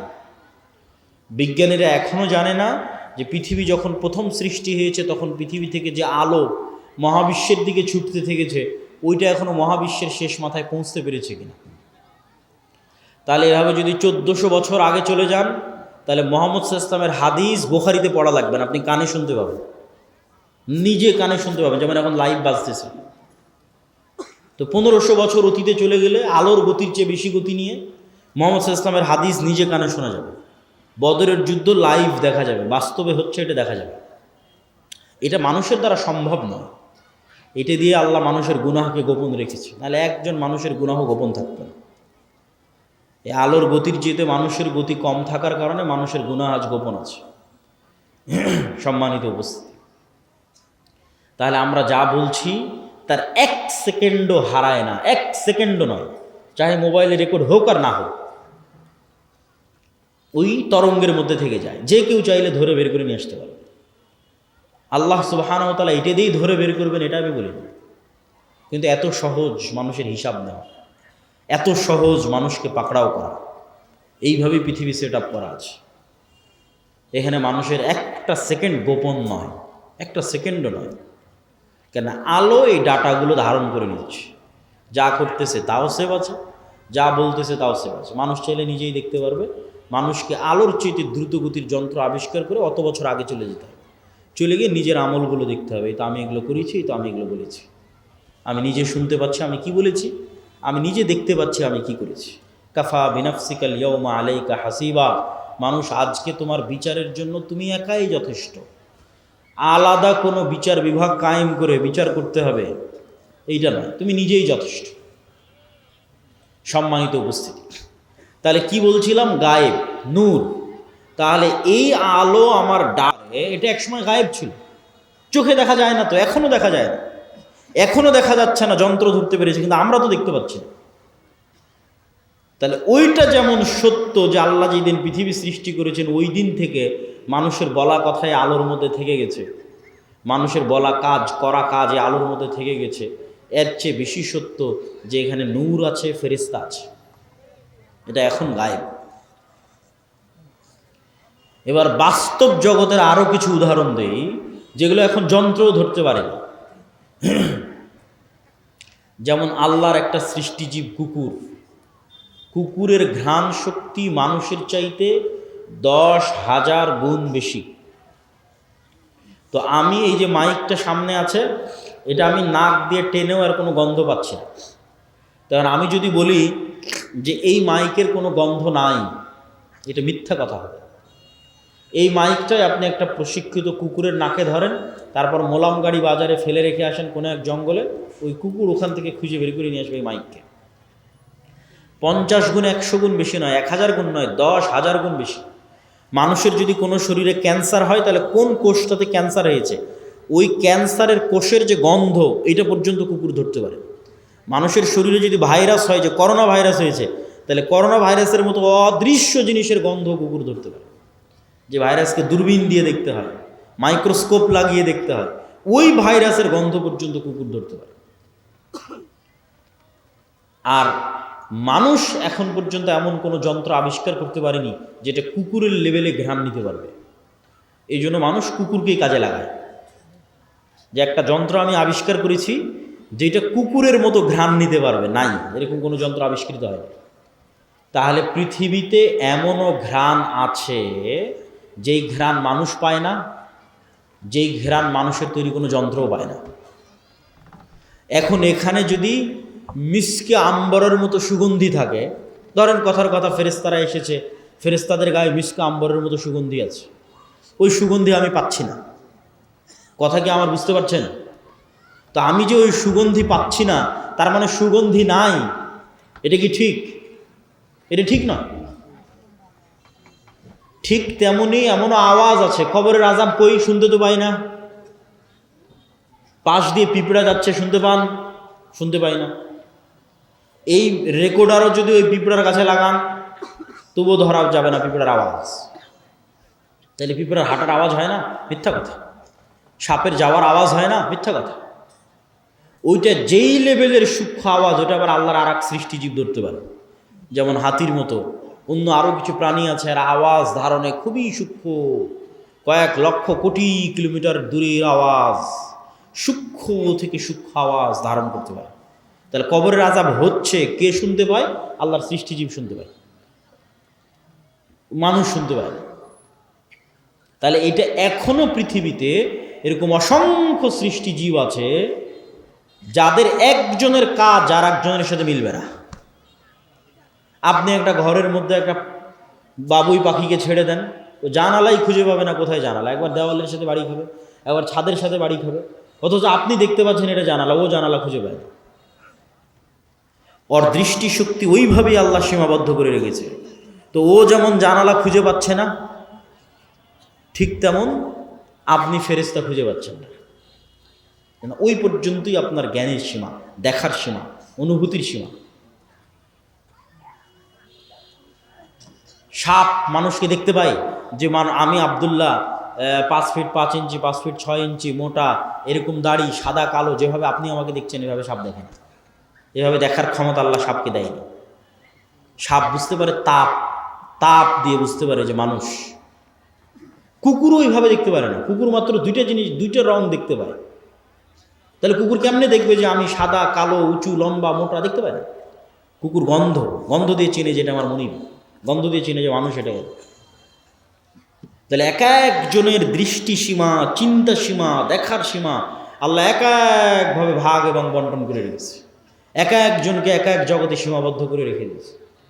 মাছকে পানির জগতে সীমাবদ্ধ করে রেখে দিয়েছে। ঠিক সেরকম ফেরেশতার জগৎ এই পৃথিবীতেই আছে, ফেরেশতারাই আছে পৃথিবীতে। কিন্তু আপনি দেখতে পাচ্ছেন না কেন? আপনার ওই দেখা এবং শোনার সীমাবদ্ধতা আল্লাহ তৈরি করে রেখেছে। সম্মানিত উপস্থিতি, তাহলে পৃথিবীতে এমনও আওয়াজ আছে যা মানুষ শুনে না, মানুষের যন্ত্র শুনে না। এমনও গন্ধ আছে যা মানুষ নিতে পারে না, মানুষের যন্ত্র নিতে পারে না। ঠিক এমনও আলো আছে মানুষ দেখে না, মানুষের যন্ত্র দেখে না, আল্লাহর সৃষ্টি দেখে। রাসূলুল্লাহ সাল্লাল্লাহু আলাইহি ওয়াসাল্লাম বলেন, ইজা সামি'তুম সাইহাতাদ দিকা, যখন তোমরা মোরগের আওয়াজ শুনতে পাও তখন আল্লাহর কাছে কল্যাণ কামনা করো। ফা ইন্নাহা রাআতিল মালাইকা, ফেরেশতাদের যে নূর, এই নূরের যে আলো, এই আলো মোরগ দেখতে পায়। বলেন আল্লাহু আকবার। তাহলে ফেরেশতা বিরাজমান, নূর বিরাজমান। মানুষের যন্ত্র দেখতে পায় না, মানুষ দেখতে পায় না, কিন্তু আল্লাহর এক সৃষ্টিজীব দেখতে পায়। রাসূল সাল্লাল্লাহু আলাইহি ওয়াসাল্লাম বলছেন, যখন তোমরা গাধার আওয়াজ শোনো, নুহাকাল হিমার, তখন ফাতাআউযু মিনাশ শাইতান, তখন তোমরা শয়তান থেকে পরিত্রাণ চাও। শয়তানের আলো আর এক ভিন্ন লেভেলের আলো, এটা আগুনের আলো, এটাও অদৃশ্য। মাইক্রোওয়েভ ওভেনের যে হিটিং, এইটা যেমন অদৃশ্য, ঠিক তেমন জিনের আলো, শয়তানের আলো অদৃশ্য। কিন্তু ওই আলো কুকুর দেখতে পায়, গাধা দেখতে পায়, মানুষ দেখতে পায় না। সম্মানিত উপস্থিতি, তাহলে আমি আপনি দেখতে পাই না মানে অস্তিত্ব নাই, এটা সম্পূর্ণ মিথ্যা কথা, সম্পূর্ণ ডাহা মিথ্যা কথা, যেগুলোর নিদর্শন, যেগুলোর আলামত আল্লাহ নিজে পৃথিবীতে দিয়ে রেখেছে। তাহলে আমরা কি বলছিলাম? ফেরেশতা আছে, ফেরেশতার আওয়াজ মানুষ শুনতে পারে, ফেরেশতাকে দেখতেও পারে। বনু ইসরাইলের 3 জন ব্যক্তি অন্ধ, কুষ্ঠ, টাক, আল্লাহ ফেরেশতা পাঠিয়েছে তাদের কাছে মানুষ হিসেবে পরীক্ষা নেওয়ার জন্য। রাসূল সাল্লাল্লাহু আলাইহি ওয়াসাল্লাম একদিন মসজিদে নববীতে বসে আছে, একজন অপরিচিত মানুষ আসলো, যে অপরিচিত মানুষের পোশাকে সফরের আলামত না, লা ইউরা আসারুস সফর, সফরের কোনো আলামত না, আর তাকে মদিনার কেউ চিনেও না। তো জিজ্ঞেস করছে, মাল ইসলাম, মাল ইমান, মাল ইহসান, মাতাস সাআহ, ইমান কি, ইসলাম কি, কিয়ামত কখন হবে? জিজ্ঞেস করে উত্তর নিয়ে বিদায় নিয়ে চলে যাচ্ছে। রাসূল সাল্লাল্লাহু আলাইহি ওয়াসাল্লাম বললেন, জানো কে এসেছিল? জিবরাইল এসেছিল দ্বীন শিখানোর জন্য। তাহলে সাহাবীদের ফেরেশতাদের উপর ঈমান কোথায়? সাহাবীদের ঈমান ফেরেশতাদের উপর কোথায়? এই মর্মে এবার আরো কয়েকটা হাদিস আপনাদের সামনে তুলে ধরব, জাবের রাদিয়াল্লাহু তাআলা আনহু বলছেন, সাদ বিন মুআজ আনসারী সাহাবী, আওস খাজরাজ গোত্রের প্রধান, খন্দকের যুদ্ধে আহত অবস্থায় শহীদ হয়েছে ইয়াং বয়সে, 35, 38, 40 বছর বয়সে। রাসূল সাল্লাল্লাহু আলাইহি ওয়াসাল্লামের আশেপাশে যেগুলো ছিল সব ইয়াং। রাসূলুল্লাহ সাল্লাল্লাহু আলাইহি ওয়াসাল্লাম বললেন, ইহতাজ্জালাহু আরশুর রহমান, আল্লাহর আরশ কেঁপে উঠেছে সাদ বিন মুআজের মৃত্যুতে। ওয়া ফুতিহাত লাহু আবওয়াবুস সামা, আসমানের সব দরজা আজকে সাদ বিন মুআজের মৃত্যুতে খুলে দেওয়া হয়েছে। ওয়া শাহিদাহু সাবউনা আলফাম মিনাল মালাইকা, 70,000 ফেরেশতা আমাদের সাথে আজকের জানাজায় অংশগ্রহণ করেছে সাদ বিন মুআজের জানাজায়। বলেন আল্লাহু আকবার। তো আসমানের দরজা থাকতে পারে, এটা কঠিন তো কিছু নয়। আমরা তো আসমান থেকেই পৃথিবীতে এসেছি, জান্নাত থেকেই পৃথিবীতে এসেছি। আদি পিতা আদম আলাইহিস সালাতু ওয়াস সালাম তো আসমানেই ছিলেন, জান্নাতেই ছিলেন, এটা অস্বাভাবিক কিছু না। তো জান্নাত থেকে নামতে হলে তো কোনো না কোনো দরজা দিয়েই নেমেছে। সেই দরজা দিয়ে ঈসা আলাইহিস সালাতু ওয়াস সালাম উপরে উঠে গেছে, সেই দরজা দিয়ে মুহাম্মদ সাল্লাল্লাহু আলাইহি ওয়াসাল্লাম উপরে উঠে গেছে। ছিলামই তো আমরা জান্নাতে, আসমানে। সুতরাং এই যোগাযোগ কঠিন, অস্বাভাবিক কিছু না। আর ফেরেশতা নেমে 70,000 ফেরেশতা নেমে অংশগ্রহণ করলে ওটা অস্বাভাবিক। আল্লাহ কোরআনে আয়াতই শুরু করেছে সূরা বাকারাতে যে মানুষ সৃষ্টি শুরুই হচ্ছে ফেরেশতাদের সাথে কথোপকথন দিয়ে। আদম আলাইহিস সালাতু ওয়াস সালাম চোখ খুলেই দেখতেছে ফেরেশতাদের, তাহলে এটা অস্বাভাবিক না। ঈমান বিল গায়ব না থাকার কারণে মনে হচ্ছে অস্বাভাবিক, ঈমান বিল গায়বে ইয়াকিন না থাকার কারণে মনে হচ্ছে অস্বাভাবিক। জাবের রাদিয়াল্লাহু তাআলা আনহু বলছেন, লাম্মা কুতিলা আবি, আমার পিতা যখন মারা গেল, অনেক মেয়ে রেখে, ঋণ রেখে,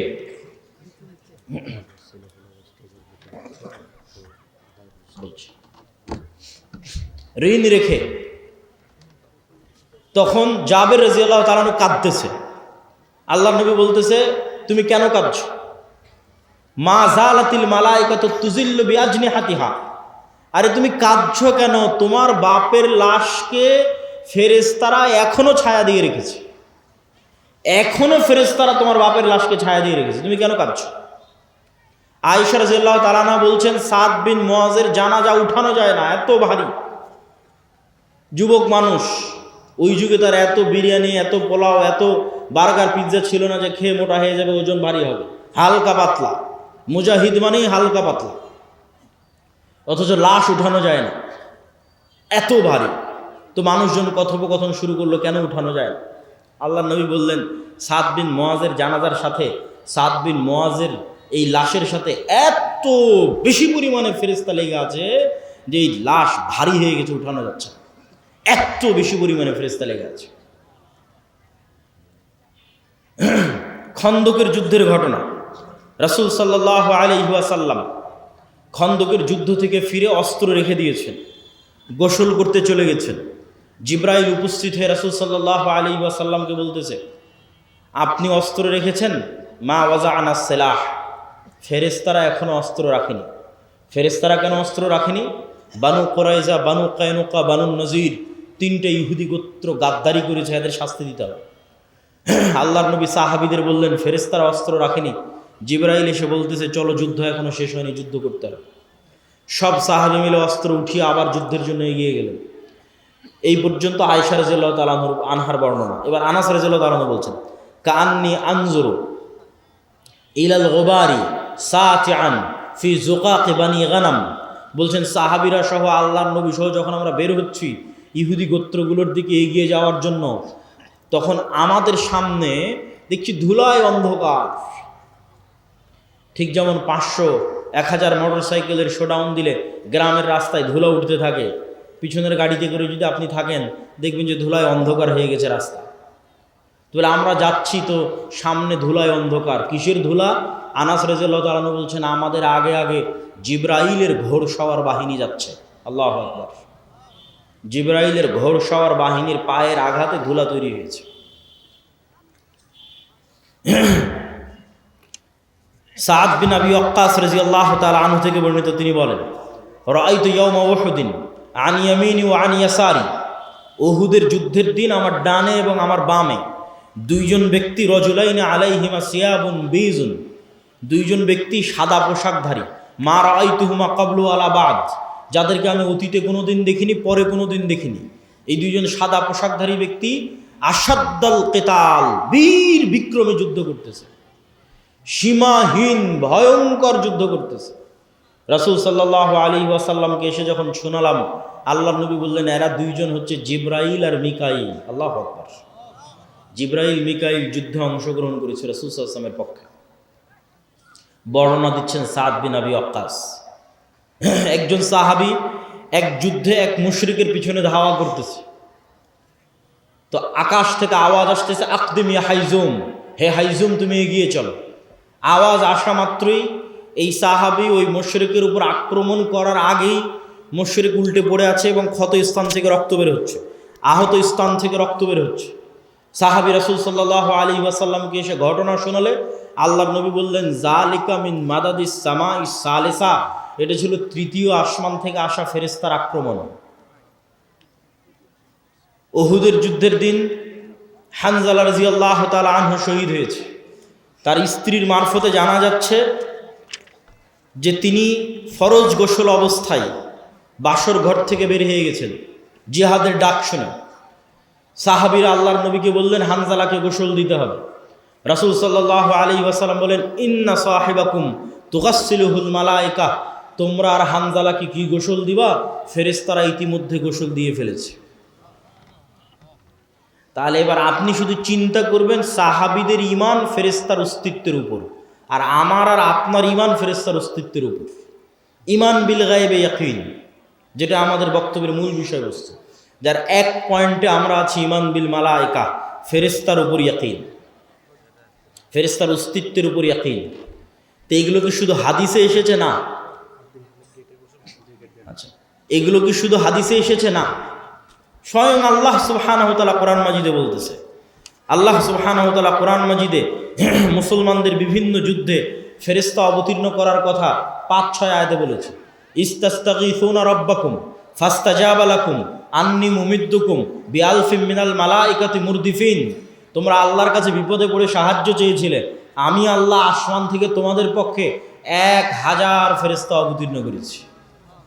আর এক আয়াতে আল্লাহ সুবহানাহু ওয়া তাআলা বলছেন ইস্তাকুলু লিল মুমিনিনা আলা ইয়াকফিয়াকুম আন ইউমিদ্দাকুম রাব্বুকুম বিসালাসাতি আলাফিম মিনাল মালাইকা, তোমাদের জন্য কি যথেষ্ট নয় যে আল্লাহ আসমান থেকে ৩,০০০ ফেরেশতা অবতীর্ণ করেছে?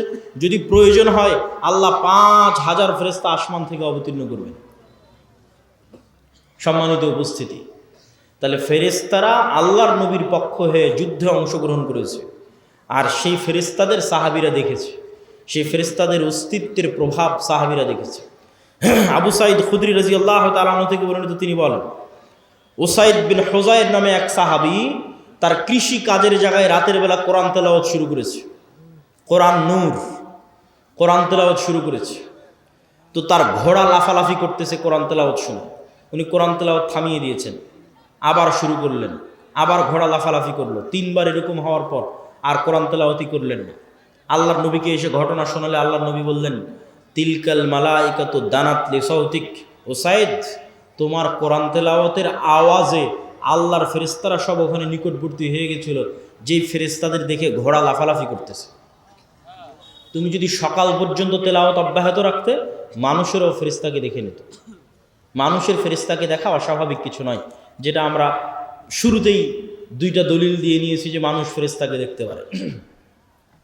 সম্মানিত উপস্থিতি, তাহলে ফেরেশতারা অস্তিত্বশীল, ফেরেশতারা বিরাজমান, এবং কিয়ামতের পূর্ব মুহূর্তেও মানুষ ফেরেশতা দেখবে। মানুষের যদি ঈমান বিল গায়ব নাও থাকে তবুও দেখবে। ঈসা আলাইহিস সালাতু ওয়াস সালাম যখন নেমে আসবে তখন 2 ফেরেশতার কাঁধে নেমে আসবে। দাজ্জাল যখন মক্কা এবং মদিনায় প্রবেশ করবে তখন ফেরেশতারা উন্মুক্ত তরবারি হাতে থাকবে। তো এই আলোচনা থেকে আমাদের শিক্ষা কি? এই আলোচনা থেকে আমাদের শিক্ষা হচ্ছে যে পৃথিবীতে মানুষ 2 ধরনের, হয় শয়তানের গোলাম, শয়তানের বন্ধু, আর না হলে আল্লাহর গোলাম, আল্লাহর ফেরেশতার বন্ধু। আপনি নিজেকে খুঁজে নিতে পারেন যে আপনি কোন কাতারে, আপনি শয়তানের গোলাম, শয়তানের বন্ধু, না আল্লাহর গোলাম, ফেরেশতার বন্ধু।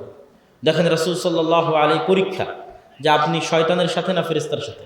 রাসূল সাল্লাল্লাহু আলাইহি ওয়াসাল্লাম বলছেন যে জিবরাইল আমাকে মিসওয়াক করতে বলছে। তো তো মেসওয়াক করতে করতে আমার দাঁতের মাড়ির গোস্ত পর্যন্ত ছিলে গেছে। কেন মেসওয়াক করতে বলছে? আমার মুখের গন্ধে জিবরাইলের কষ্ট হয়। তো আল্লাহর নবীর পবিত্র মুখের গন্ধে জিবরাইলের কষ্ট হয়, তাই বারবার মেসওয়াক করতে বলছে। আর আপনার আটমল শিবগঞ্জের যে মানুষ রাত দিন বিড়ি সিগারেট খাচ্ছে, ওর কাছে ফেরেশতা আছে না শয়তান আছে? একটু জোরে বলেন, কে আছে? শয়তান আছে। সে শয়তানের বন্ধু, সে শয়তানের গোলাম। মনে করেন আটমূলের একটা বাড়ি, যে বাড়িতে ঢুকতে সালাম দেওয়া হয়, খাওয়ার শুরুতে বিসমিল্লাহ বলা হয়, টয়লেট বাথরুমে গেলে সেই টয়লেট বাথরুমের দোয়া পড়া হয়, 5 ওয়াক্ত সালাতে উজু করা হয়, সালাত আদায় করা হয়, বাড়িতে কোরআন তেলাওয়াত করা হয়, তাহলে ওই বাড়িতে কারা আছে? ফেরেশতারা আছে।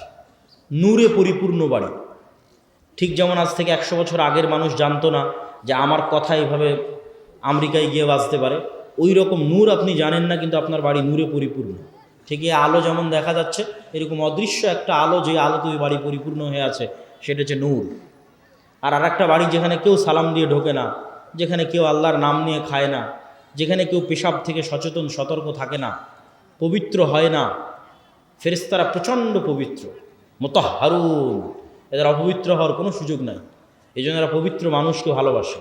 আর শয়তান নিকৃষ্ট, এই জন্য অপবিত্র মানুষকে ভালোবাসে। তো পেশাব থেকে যত্ন নেয় না, ফরজ গোসল করে না, নামাজ পড়ে না, বাড়িতে মাসকে মাস বছরকে বছর কোনোদিন কোরআন তেলাওয়াত হয়নি, ওই বাড়িতে নূর আছে? ওই বাড়িতে নূর নাই, ওই বাড়িতে ফেরেশতা নাই। বাড়িতে ছবি টাঙ্গানো আছে, বাড়িতে কুকুর থাকে, লা তাদখুলুল মালায়েকাতু ফি বাইতিন ফিহি সূরুন আও কালবুন, ওই বাড়িতে রহমতের ফেরেশতা প্রবেশ করে না যে বাড়িতে ছবি আছে, যেই বাড়িতে মূর্তি আছে। তাহলে একটা বাড়ি যে বাড়িতে লাইট জ্বলছে না, কারেন্ট জ্বলতেছে না, অন্ধকার, ওই বাড়িটা কবরের মতো অন্ধকার। কেন? ওই বাড়িতে নূর নাই। একটা অদৃশ্য আলো যেটা জ্বলতো, সে অদৃশ্য আলো ওই বাড়িতে নাই। ওই বাড়ি কবরের মতো অন্ধকার, নূরবিহীন বাড়ি, ফেরেশতার অস্তিত্ববিহীন বাড়ি, শয়তানে পরিপূর্ণ বাড়ি, কালোয় অন্ধকারে অন্ধকারাচ্ছন্ন বাড়ি। আমি আপনাকে কোনো ফাজাইল আমলও শোনাচ্ছি না, আমি আপনাকে কোনো হুকুম আহকাম ফতোয়াও শোনাচ্ছি না, আমি আপনাকে এই পৃথিবীর রিয়ালিটি বলতেছি, যে পৃথিবীতে আসলে চলতেছে কি। আপনি যে পৃথিবীর খেলার মাঠে নেমেছেন, এই খেলার মাঠের বাস্তবতাটা কি, এটা আপনাকে ধরিয়ে দিচ্ছে। যেমন ক্রিকেট খেলতে নামলে, ফুটবল খেলতে নামলে, গ্রামের আর কোনো খেলা খেলতে নামলে ওর নিয়ম থাকে, যে এই দাগ পার হলে আউট, আর এই দাগ পার হলে নট, আর এই হলে ছক্কা, এই হলে উমুক তুমুক। তো এই পৃথিবীতে খেলার নিয়মটা কি? সেটাই হচ্ছে গায়েবের কার্যকরণের সূত্র। দুনিয়ার কার্যকরণের সূত্রই সব কিছু নয়, গায়েবের কার্যকরণের সূত্র আসল। দুনিয়ার কার্যকরণের সূত্রে ইমিডিয়েট ফল হতে পারে, স্থায়ী নয়। গায়েবের কার্যকরণের সূত্রের সাথে যার সূত্র মিলে যাবে, ওর ফল স্থায়ী, ওর ফল দীর্ঘমেয়াদী। তো ওই গায়েবের কার্যকরণের সূত্র আপনাকে জানা থাকতে হবে, কি করলে কি হয়, গায়েবে কি করলে কি হয়, গায়েবের কার্যকরণের সূত্র অনুযায়ী কি করলে কি হয়, এটা হলো খেলার নিয়ম। আপনি দুনিয়ার কার্যকরণের সূত্র অনুযায়ী কিছু করে ইমিডিয়েট রেজাল্ট পেয়ে যেতে পারে, যেটা যদি গায়েবের কার্যকরণের সূত্রের সাথে না মিলে, ওইটা দীর্ঘমেয়াদী দীর্ঘস্থায়ী হবে না। যেমন দুর্নীতি করে ধোঁকা দিয়ে আপনি ইমিডিয়েট কিছু রেজাল্ট পেয়ে যেতে পারেন, কিন্তু এটা গায়েবের কার্যকরণের সূত্র যেটা নির্ধারণ করা আছে রিজিক বাড়ার, ওইটার সাথে মিলে না। তো গায়েবের কার্যকরণের সূত্রের সাথে যদি না মিলে রিজিক বাড়ার, তাহলে তাৎক্ষণিক দুর্নীতি করে ধোঁকা দিয়ে আপনি কোটি টাকার মালিক হয়ে যেতে পারেন, কিন্তু এই টাকা স্থায়ী হবে না, দীর্ঘমেয়াদী হবে না, কেন? এটা গায়েবের সাথেই মিলে না। গায়েবের কার্যকরণের সূত্র আসল, ওইটা জানতে হবে। ওইটা ওহির মাধ্যমে জানা যায়, ওইটা কোরআনে জানা যায়। কোরআনে বলা আছে কি করলে কি হয়, কি করলে কি পাওয়া যাবে। সম্মানিত উপস্থিতি, ঈমান বিল গায়েবের এই বক্তব্য দেওয়ার কারণ কি? ঈমান বিল গায়েবের এই বক্তব্য দেওয়ার 1 নম্বর কারণ হচ্ছে, আজকের মুসলমানদের অধপতনের মূল কারণই হচ্ছে ঈমান বিল গায়েব নাই। আল্লাহর অস্তিত্ব, ফেরেশতার অস্তিত্বের উপর ঈমান নাই, পরকালের উপর ঈমান নাই। এই জন্যই তো মন্দির পাহারা দিয়ে শিরক করে ভোট নিয়ে ক্ষমতায় যেতে হবে। কেননা আল্লাহর অস্তিত্ব, আল্লাহর ক্ষমতা, গায়েবের মদদ, গায়েবী মদদের উপর ঈমান নাই। আর গায়েবী মদদ ছাড়া মুসলমানদের বিজয় অতীতে কোনোদিন হয়নি, ভবিষ্যতে কোনোদিন হবে না। অতীতে যদি একবারও হতো, তাও না হয় বলতাম যে হ্যাঁ একবার হয়েছে। অতীতে প্রত্যেক বিজয় গায়েবী মদদে, প্রত্যেক বিজয়, প্রত্যেক নবী রাসূল, প্রত্যেক বিজয়ী নেতা যখন বিজয় অর্জন করেছে তখন সে দুর্বল, দুনিয়ার দৃষ্টিতে দুর্বল, কিন্তু বিজয় অর্জন হয়েছে। সুলতান সালাহুদ্দিন আইয়ুবী যখন হিত্তিনে বিজয় অর্জন করে তখন সালাহুদ্দিন আইয়ুবী ইউরোপীয় ক্রুসেডারদের তুলনায় দুর্বল। সুলতান মোহাম্মদ আল ফাতেহ যখন ইস্তাম্বুল বিজয় করে তখন সুলতান মোহাম্মদ আল ফাতেহ বাইজেন্টাইন সাম্রাজ্যদের তুলনায় দুর্বল। যখন সুলতান জহিরুদ্দিন আল বেরবাস হালাকুখা চেঙ্গিস খাঁকে পরাজিত করে তখন পুরো দুনিয়াতে হালাকুখা চেঙ্গিস খাঁকে পরাজিত করতে পারবে এরকম কোনো শক্তি, এরকম কোনো সাহস পৃথিবীতে ছিল না। তাহলে কত দুর্বল জহিরুদ্দিন আল বেরবাস। মোহাম্মদ সাল্লাল্লাহু আলাইহি ওয়াসাল্লাম যখন বদর, উহুদ, খন্দকে যুদ্ধ করে তখন মোহাম্মদ সাল্লাল্লাহু আলাইহি ওয়াসাল্লাম মক্কার কাফের মুশরিকদের তুলনায় অনেক অনেক দুর্বল। আমর ইবনুল আস, খালিদ ইবনুল ওয়ালিদ এরা যখন জেরুজালেম বিজয় করে, ওমর ইবনুল খাত্তাব এবং সাহাবীরা যখন মিশর, শাম, রোমান, পারস্য বিজয় করে তখন রোমান পারস্যদের তুলনায় তারা দুর্বল। ইউশা বিন নুন যখন জেরুজালেম বিজয় করে তখন ইউশা বিন নুন, জেরুজালেমের আমালেকা গোত্র কি ভয়ঙ্কর, কোরআনে আল্লাহ সুবহানাহু ওয়া তাআলা সেই ঘটনা তুলে ধরেছে। আল্লাহ যখন মুসা আলাইহিস সালামকে বললেন যে যাও তোমার কওম নিয়ে যুদ্ধ করো, তখন মুসা আলাইহিস সালামের কওম কি বলল? ইযহাব আনতা ওয়া রাব্বুকা ফাকাতিলা। কেন? আমালেকা গোত্র বিশাল দেহী, ভয়ঙ্কর শক্তিশালী, কেউ সাহস করেনি এদের সাথে যুদ্ধ করে বিজয় অর্জন সম্ভব। মুসা তুমি আর তোমার আল্লাহ গিয়ে যুদ্ধ করো। কিন্তু দুইজন ব্যক্তি যাদের ঈমান বিল গায়বে ইয়াকিন ছিল তারা বলল যে আমরা যুদ্ধ করব, তাতে জয় হোক আর পরাজয় হোক। এদের ঈমান বিল গায়বে ইয়াকিন ছিল। এই দুইজনের একজন ইউশা বিন নুন। আল্লাহ 40 বছর শাস্তি দেওয়ার পর, উদ্ভ্রান্ত পাগলের মতো সিনাই মরুভূমিতে ঘুরে বেড়ানোর পর মুসা আলাইহিস সালাম যখন মারা গেলেন, ইউশা বিন নুন নবী হলেন। তখন ইউশা বিন নুন এবার বানু ইসরাইলকে নিয়ে তওবা করে জেরুজালেম বিজয় করতে যাচ্ছে ওই আমালেকা গোত্রের বিরুদ্ধে, যাদের কাছে এরা একদম দুর্বল। তো শুক্রবারের দিন বিকেলবেলা ইউশা বিন নুন আল্লাহর কাছে দোয়া করতেছে, আল্লাহ সন্ধ্যা হয়ে গেলে যুদ্ধ বন্ধ করতে হবে, কেননা শনিবার ইহুদি ধর্ম অনুযায়ী পবিত্র দিন, আপনি সূর্যকে থামিয়ে দিন, আমরা যুদ্ধে বিজয় অর্জন করি। আল্লাহ পৃথিবীর ইতিহাসে একবারের জন্য, শুধু একবারের জন্য সূর্যকে থামিয়ে দিলেন। কিছু মুফাসসির বলেছেন কয়েক দিনের জন্য থামানো ছিল, কিছু মুফাসসির বলেছেন কয়েক ঘন্টার জন্য থামানো ছিল। সূর্য আটকে থেমে থেকে গেল। গায়েবী মদদে ইউশা বিন নুন বিজয় দিল, বিজয় অর্জন করল। মুসলমানদের বিজয় অতীতে কোনোদিন গায়েবী মদদ ছাড়া হয়নি, আগামী কিয়ামত পর্যন্ত কোনোদিন গায়েবী মদদ ছাড়া হবে না। এই জন্য গায়েবী মদদে বিশ্বাস লাগবে, ঈমান বিল গায়েবে ইয়াকিন লাগবে। আর ঈমান বিল গায়েবে ইয়াকিন না থাকার জন্য মুসলমান মুনাফিকে পরিণত হয়ে গেছে। আজকের মুসলমানেরা মুনাফিক অধিকাংশ। লাম্মা ইয়াদখুলুল ঈমানু ফি কুলুবিহিম, তাদের কালবে ঈমান প্রবেশ করে। কেন? লা ঈমান আল ঈমান লা আমানাতা লাহু। এক কালবে ঈমানের নূর আর মিথ্যার অন্ধকার একসাথে থাকতে পারে না। অথচ গত 16 বছর কত ওসি, ডিসি, এসপি, মন্ত্রী, মিনিস্টার, আজকে এখনো কত sub registrar AC land lakh lakh টাকা দিয়ে ওমরা করে আসতেছে, কত জালসা মসজিদ মাদ্রাসার কমিটির মেম্বার, অথচ ওর পদে যখন বসে তখন ঘুষখোর। তাহলে লাম্মা ইয়াদখুলুল ঈমানু ফি কুলুবিহিম, অন্তরে ঈমান প্রবেশ করে, ঈমান বিল গায়েব নাই, বাহ্যিক ইসলাম নিয়ে মানুষকে ধোঁকা দিচ্ছে। অথচ আবু সুফিয়ান কোনোদিন মিথ্যা বলেনি, মুহাম্মদ সাল্লাল্লাহু আলাইহি ওয়াসাল্লামের বিরুদ্ধে মিথ্যা বলেন। আবু তালেব কাফের হতে পারে, আবু লাহাব কাফের হতে পারে, মিথ্যুক, দুর্নীতিবাজ, ধোঁকাবাজ নয়। এই জন্য আবু তালেব নিজে ইসলাম গ্রহণ না করলেও আবু তালেবের ছেলে আলী যখন ইসলাম গ্রহণ করেছে তখন মহানেতা। কেন? নেতাই তৈরি হয় সত্যবাদিতা, আমানতদারিতা, ন্যায়পরায়ণতার উপর। আর মুসলমানদের মধ্যে নেতা তৈরি হওয়া বন্ধ হয়ে গেছে। কেন? মুসলমানেরা সত্যবাদী, আমানতদার থাকতেই পারছে না, নেতা কিভাবে তৈরি হবে? আর এই নেতা যেন আর কোনোদিন তৈরি না হতে পারে, এই জন্য দুটো পদ্ধতি মুসলমানদের উপর চাপিয়ে দেওয়া আছে। একটা হচ্ছে গণতন্ত্রের কালচার, আর একটা হচ্ছে সুদী অর্থনীতি। গণতন্ত্র এমন এক কালচার যেখানে এক দল আর এক দলের বিরুদ্ধে মিথ্যা তো বলবেই। এই শিবগঞ্জ আসনে এরকম যত আসন আছে, একই আসনের 6-7 জন 10 জন মনোনয়ন প্রার্থী একজন আরেকজনের বিরুদ্ধে মিথ্যা বলতেছে। তাহলে নেতৃত্বই তৈরি হবে না সত্যবাদিতা, আমানতদারিতা ছাড়া। আর এখানে গণতন্ত্রের নেতৃত্ব শুরুই হচ্ছে কি দিয়ে বলেন তো? মিথ্যা এবং দুর্নীতি দিয়ে। তাহলে যেই নেতার নেতৃত্বই শুরু হচ্ছে মিথ্যা এবং দুর্নীতি দিয়ে, ওই নেতা যখন ক্ষমতায় যাবে ওকে টাকা ছিটালে আমেরিকার, ইউরোপের আর ভারতের কিনে নেওয়া 1 সেকেন্ডের ব্যাপার। কেন? ও জন্মগত মিথ্যুক, জন্মগত দুর্নীতিবাজ। এই জন্যই গণতন্ত্র টিকিয়ে রাখা আছে, যেন সৎ নেতার জন্মই না হতে পারে। এমন নেতা আসুক যাকে আমি কিনে নিতে পারবো। আর মুসলমানদের মধ্যে এই স্বভাব আগে ছিল না। এই স্বভাব হচ্ছে ইউরোপীয় উপনিবেশ থেকে তৈরি হয়েছে। 150-200 বছরের ব্রিটিশ শাসনের গোলামি করার কারণে তৈরি হয়েছে। এবং যেখানে ইউরোপীয় উপনিবেশ যত কঠিন, ওখানে মুসলমানদের মিথ্যা, দুর্নীতি, ধোঁকার প্রবণতা তত বেশি। যেখানে ইউরোপীয় উপনিবেশ যত কঠিন, ওখানে মুসলমানদের মিথ্যা, ধোঁকা, দুর্নীতির প্রবণতা তত বেশি।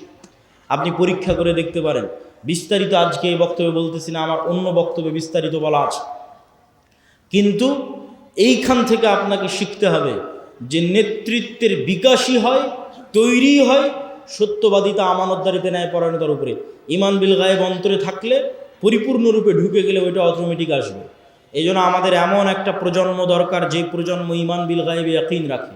আমাদের এমন একটা প্রজন্ম দরকার যে প্রজন্ম সত্যবাদিতা, আমানতদারিতা, ন্যায়পরায়ণতায় চুল পরিমাণ ছাড় দেয় না, বিক্রি হয় না। এরকম একটা প্রজন্ম দরকার যারা নিজ দিনের উপর কট্টর, যারা নিজ দিনের উপর কঠোর।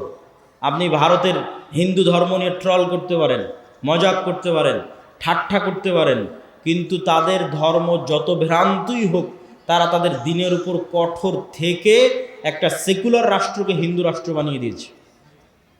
আর আপনার নবীর দিন বিশুদ্ধ হওয়ার পরেও, 47-এ দিনের নামে রাষ্ট্র তৈরি করার পরেও, 71 এবং 24-এ হাজার হাজার মুসলমান রক্ত দেওয়ার পরেও এখনও আপনি মুখ খুলে বলতে পারেন না যে না, আমার দিনই ঠিক, আমার দিনই রাষ্ট্রে বাস্তবায়ন করতে হবে, সেকুলারিজম নয়। এটা মুখ খুলে বলতে পারেন না। এটাই গোলামি, এটাই হচ্ছে গোলামি। এই গোলামির জিঞ্জির যতক্ষণ না ভাঙবে, ইবনে খালদুন বলেছেন রাষ্ট্র তৈরি হয় আসাবিয়া দিয়ে। যেই দিন মুসলমানেরা বলবে যে আমার দিনই ঠিক, আমার দিনই রাষ্ট্রে প্রতিষ্ঠিত হতে হবে, আল্লাহর নবীর সুন্নাতে ব্যক্তিগত, পারিবারিক, সামাজিক জীবনে কোথাও ছাড় দেবে না, সেই দিন স্বাধীন। এটাই স্বাধীনতা, এটাই গোলামির জিঞ্জির থেকে মুক্তি। আর আরেকটা কি বলেছিলাম, মিথ্যার কালচার তৈরি করা সুদ। আজকে যত মা বোন উপস্থিত আছে, তাদের মধ্যে যতজন কিস্তিতে টাকা নিয়েছে, যতজন কিস্তিতে লোন নিয়েছে, তাদের মধ্যে শতকরা কতজন সত্য বলে? যতজন কিস্তিতে টাকা নিয়েছে তাদের মধ্যে শতকরা কতজন সত্য বলতে পারে? এবার আমি না, চলেন আল্লাহর নবী কি বলছে যে কয়জন সত্য বলতে পারে। আল্লাহর নবী বলছেন, আল্লাহুম্মা আউযুকা মিনাল মা'সামি ওয়াল মাগরাম। আল্লাহ ঋণ থেকে বাঁচতে চায়, পাপ থেকে বাঁচতে চায়। আর এক হাদিসে রাসূল সাল্লাল্লাহু আলাইহি ওয়াসাল্লাম আর এক দোয়ায় বলছে যে আল্লাহুম্মা আউযুকা মিন যাল'ইদ দাইনি ওয়া গালাবাতির রিজাল। আল্লাহ ঋণের বোঝা থেকে বাঁচতে চায়। সাহাবীরা জিজ্ঞেস করলেন, এত কেন লোন থেকে বাঁচতে চান? আল্লাহর নবী বললেন, মানুষ যখন লোন নেওয়া শুরু করে তখন মিথ্যা বলা শুরু করে। যেই দিন থেকে লোন নেওয়া শুরু, ওই দিন থেকে মিথ্যা বলা শুরু। আর মিথ্যা বললে নেতা তৈরি হবে না, গোলাম তৈরি হবে। তাহলে যে মা বোন কিস্তিতে লোন নিয়েছে এবং মিথ্যা বলতেছে প্রতিনিয়ত, ছেলেকে দিয়ে মিথ্যা বলাচ্ছে, এই সমস্ত পরিবার থেকে নেতা তৈরি হবে না, গোলাম তৈরি হবে। এই জন্য আমাদের কোথাও প্রকৃত নেতা নাই, সব জায়গায় গোলাম বসে আছে। কেননা মিথ্যুক মানেই গোলাম, দুর্নীতিবাজ মানেই গোলাম। এ আর একজনের কাছে, টাকার কাছে বিক্রি হয়ে যাবে, গোলাম। সম্মানিত উপস্থিতি, বক্তব্যের শেষে গুরুত্বপূর্ণ কয়েকটা কথা। এই আটমূল সালাফিয়া মাদ্রাসা আল জামিয়া সালাফিয়ার সাথে অধিভুক্ত একটি শিক্ষা প্রতিষ্ঠান। এই প্রতিষ্ঠানকে সহযোগিতা করা, এই প্রতিষ্ঠানের পাশে দাঁড়ানো আপনাদের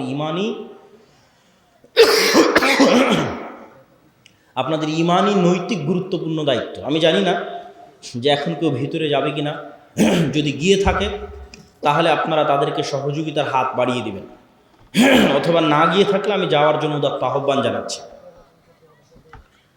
তবে জামিয়া সালাফিয়ার সাথে আর দাওয়া ইলাল্লাহর সাথে আপনাদের স্থায়ী সম্পর্কের খুব প্রয়োজন। এই একদিনের সম্পর্ক, যে বছরে একদিন আসলাম, বক্তব্য দিলাম, চলে গেলাম, এই সম্পর্কের কোনো দাম নাই। কেননা এই 1 ঘন্টা বক্তব্য দিয়ে, 1.5 ঘন্টা বক্তব্য দিয়ে আমি আপনাকে না 2টা কোরআনের আয়াত শিখাতে পারলাম, না 2টা সূরা শিখাতে পারলাম। কিন্তু যদি দাওয়া ইলাল্লাহর মাধ্যমে আপনার অঞ্চলে 10টা মক্তব চলে, তো ওই মক্তবে আপনার গ্রামের বাচ্চারা 2টা দোয়া শিখবে, 2টা কোরআনের আয়াত শিখবে, সেটাই আমরা সাদাকায়ে জারিয়া হিসেবে পাব, এটাই সম্পদ। এখন পর্যন্ত প্রায় 7 শতাধিক মক্তব আদ-দাওয়া ইলাল্লাহর মাধ্যমে ট্রেনিং প্রাপ্ত শিক্ষক দিয়ে চলতেছে, যাদের ট্রেনিংয়ে কোনো টাকা পয়সা, যাতায়াত খরচ, থাকা খাওয়া সব দাওয়া ইলাল্লাহ জামিয়া সালাফিয়া। তাহলে এই স্থায়ী সম্পর্ক আপনাদের দরকার। আর একটা স্থায়ী সম্পর্ক হচ্ছে মাসিক আল ইতিসাম। প্রতি মাসে আমি নিজে মাসিক আল ইতিসামে 3টা লেখা লিখি, সম্পাদকীয় লিখি, একটা মিন্নাতুল বাড়ি লিখি, একটা স্বাভাবিক প্রবন্ধ লিখি। তো প্রতি মাসে আপনার কাছে মাসিক আল ইতিসাম যাওয়া মানে প্রতি মাসে আমার কথা আপনার কাছে যাচ্ছে। এই জন্য আজকে যত মানুষ উপস্থিত হয়েছেন সবার প্রতি আহ্বান থাকবে যে কিছুই যদি না নিতে পারেন, আপনার এক বেলার সকালের চায়ের নাস্তার চেয়েও দাম কম মাসিক আল ইতিসামের। তো মাসিক আল ইতিসাম নেওয়ার আপনাদের প্রতি উদাত্ত আহ্বান থাকছে। আর সর্বশেষে যে বই পুস্তকগুলো আমরা প্রকাশ করি, যেমন আজকে যে বই থেকে দার্স দিচ্ছিলাম, এটা আমারই লেখা বই, আল্লাহর পথে যাত্রা। এটা অনেক অল্প কপি আছে, যাওয়ার সময় খোঁজ করতে পারেন। গেটে গাড়িতে থাকতে পারে, অথবা টেবিলে অথবা স্টেজে থাকতে পারে। হ্যাঁ, কই আপনার ছেলেপেলেদের পাঠান। জি জি জি, ছাত্ররা যারা তোমরা ঢুকবা তারা ঢুকে যাও,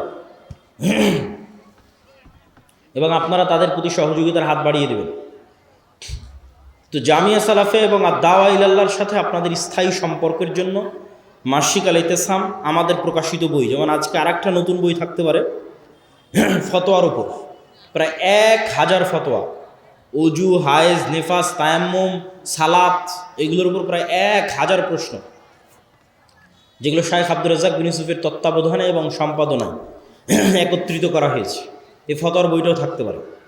আব্দুর রহিমেরও একটা নতুন বই আছে, রাসূল সাল্লাল্লাহু আলাইহি ওয়াসাল্লাম দেখতে কেমন ছিল, শাইখ আব্দুর রাজ্জাক বিন ইউসুফের উপদেশ, যেটাতে তার সব বক্তব্য আছে। এই দিন পড়ার দিন, জ্ঞানের দিন।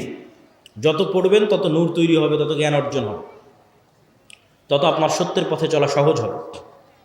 সম্মানিত উপস্থিতি, এবং সর্বশেষ সুদের বিরুদ্ধে যুদ্ধ, কর্জে হাসানা। আমরা মুসলিম বাইতুল মাল নামে কর্জে হাসানা চালু করেছি, যেখানে ইতিমধ্যে প্রায় 30 জনের কাছাকাছি আমরা কর্জে হাসানা দিয়েছি পরীক্ষামূলক। আর কর্জে হাসানা প্রজেক্টে আমরা কোনো দান সংগ্রহ করি না। মানুষ তাদের বিভিন্ন ব্যাংক ব্যালেন্সে, বিকাশে, নগদে যে টাকা ফেলে রেখেছে, আমরা চাই যে সেটাই তারা মুসলিম বাইতুল মালে জমা রাখুক, যখন দরকার ফেরত নিয়ে নেবে। ওইটারই অল্প অংশ আমরা ধীরে ধীরে ধীরে ধীরে মানুষদের মধ্যে কর্জে হাসানা হিসেবে দিতে থাকব, আবার মানুষদের কাছ থেকে আদায় করতে থাকব। এই প্রজেক্ট যদি একবার সাকসেসফুল হয়ে যায়, 90-95%-এরও যদি বেশি রিটার্ন থাকে, তাহলে এটা বাংলাদেশের ইতিহাসে এক যুগান্তকারী, এক ব্যতিক্রম পদক্ষেপ হতে পারে। সুদের বিরুদ্ধে যুদ্ধ করতেই হবে। আল্লাহ সুবহানাহু ওয়া তাআলা আমাদেরকে ঈমান বিল গায়বে ইয়াকিন রাখার, সত্যবাদিতা, আমানতদারিতা, ন্যায়পরায়ণতার উপর অটল থাকার মাধ্যমে আমাদের মধ্যে নেতৃত্বের বিকাশ তৈরি করে দিয়ে, আমলে সলেহের মাধ্যমে আল্লাহর সাহায্য দুনিয়াতে টেনে নিয়ে এসে, আমলে সলেহ আসমানি সাহায্য আসমান থেকে দুনিয়াতে টেনে নিয়ে আসতে পারে। আসমান থেকে দুনিয়াতে সাহায্য টেনে নিয়ে আসার সবচেয়ে বড় মাধ্যম একটা হচ্ছে সালাত, তারপরে তার চেয়ে সবচেয়ে বড় মাধ্যম রাতের সালাত, এই রকমই কাছাকাছি বড় মাধ্যম জিকির, সকাল সন্ধ্যার জিকির। সকাল সন্ধ্যার জিকির, বিল গুদুওয়ি ওয়াল আসাল বুকরাতা ওয়া আসিলা, এগুলো আমলে সলেহ, যাতে আসমান থেকে গায়েবী মদদ টেনে নিয়ে আসা যায়। আল্লাহ সুবহানাহু ওয়া তাআলা আমাদের এগুলোর মাধ্যমে মুসলমানদের চূড়ান্ত বিজয় অর্জনের তৌফিক দান করুক। আল্লাহুম্মা আমিন। আমাদের শয়তানের বন্ধুত্ব থেকে বেঁচে থাকার, ফেরেশতার বন্ধুত্ব অর্জন করার তৌফিক দান করুক। আল্লাহুম্মা আমিন। ওয়া আখির দাওয়ানা আনিল হামদুলিল্লাহি রাব্বিল আলামিন। আসসালামু আলাইকুম ওয়া রাহমাতুল্লাহি ওয়া বারাকাতুহু। মাশাআল্লাহ। সম্মানিত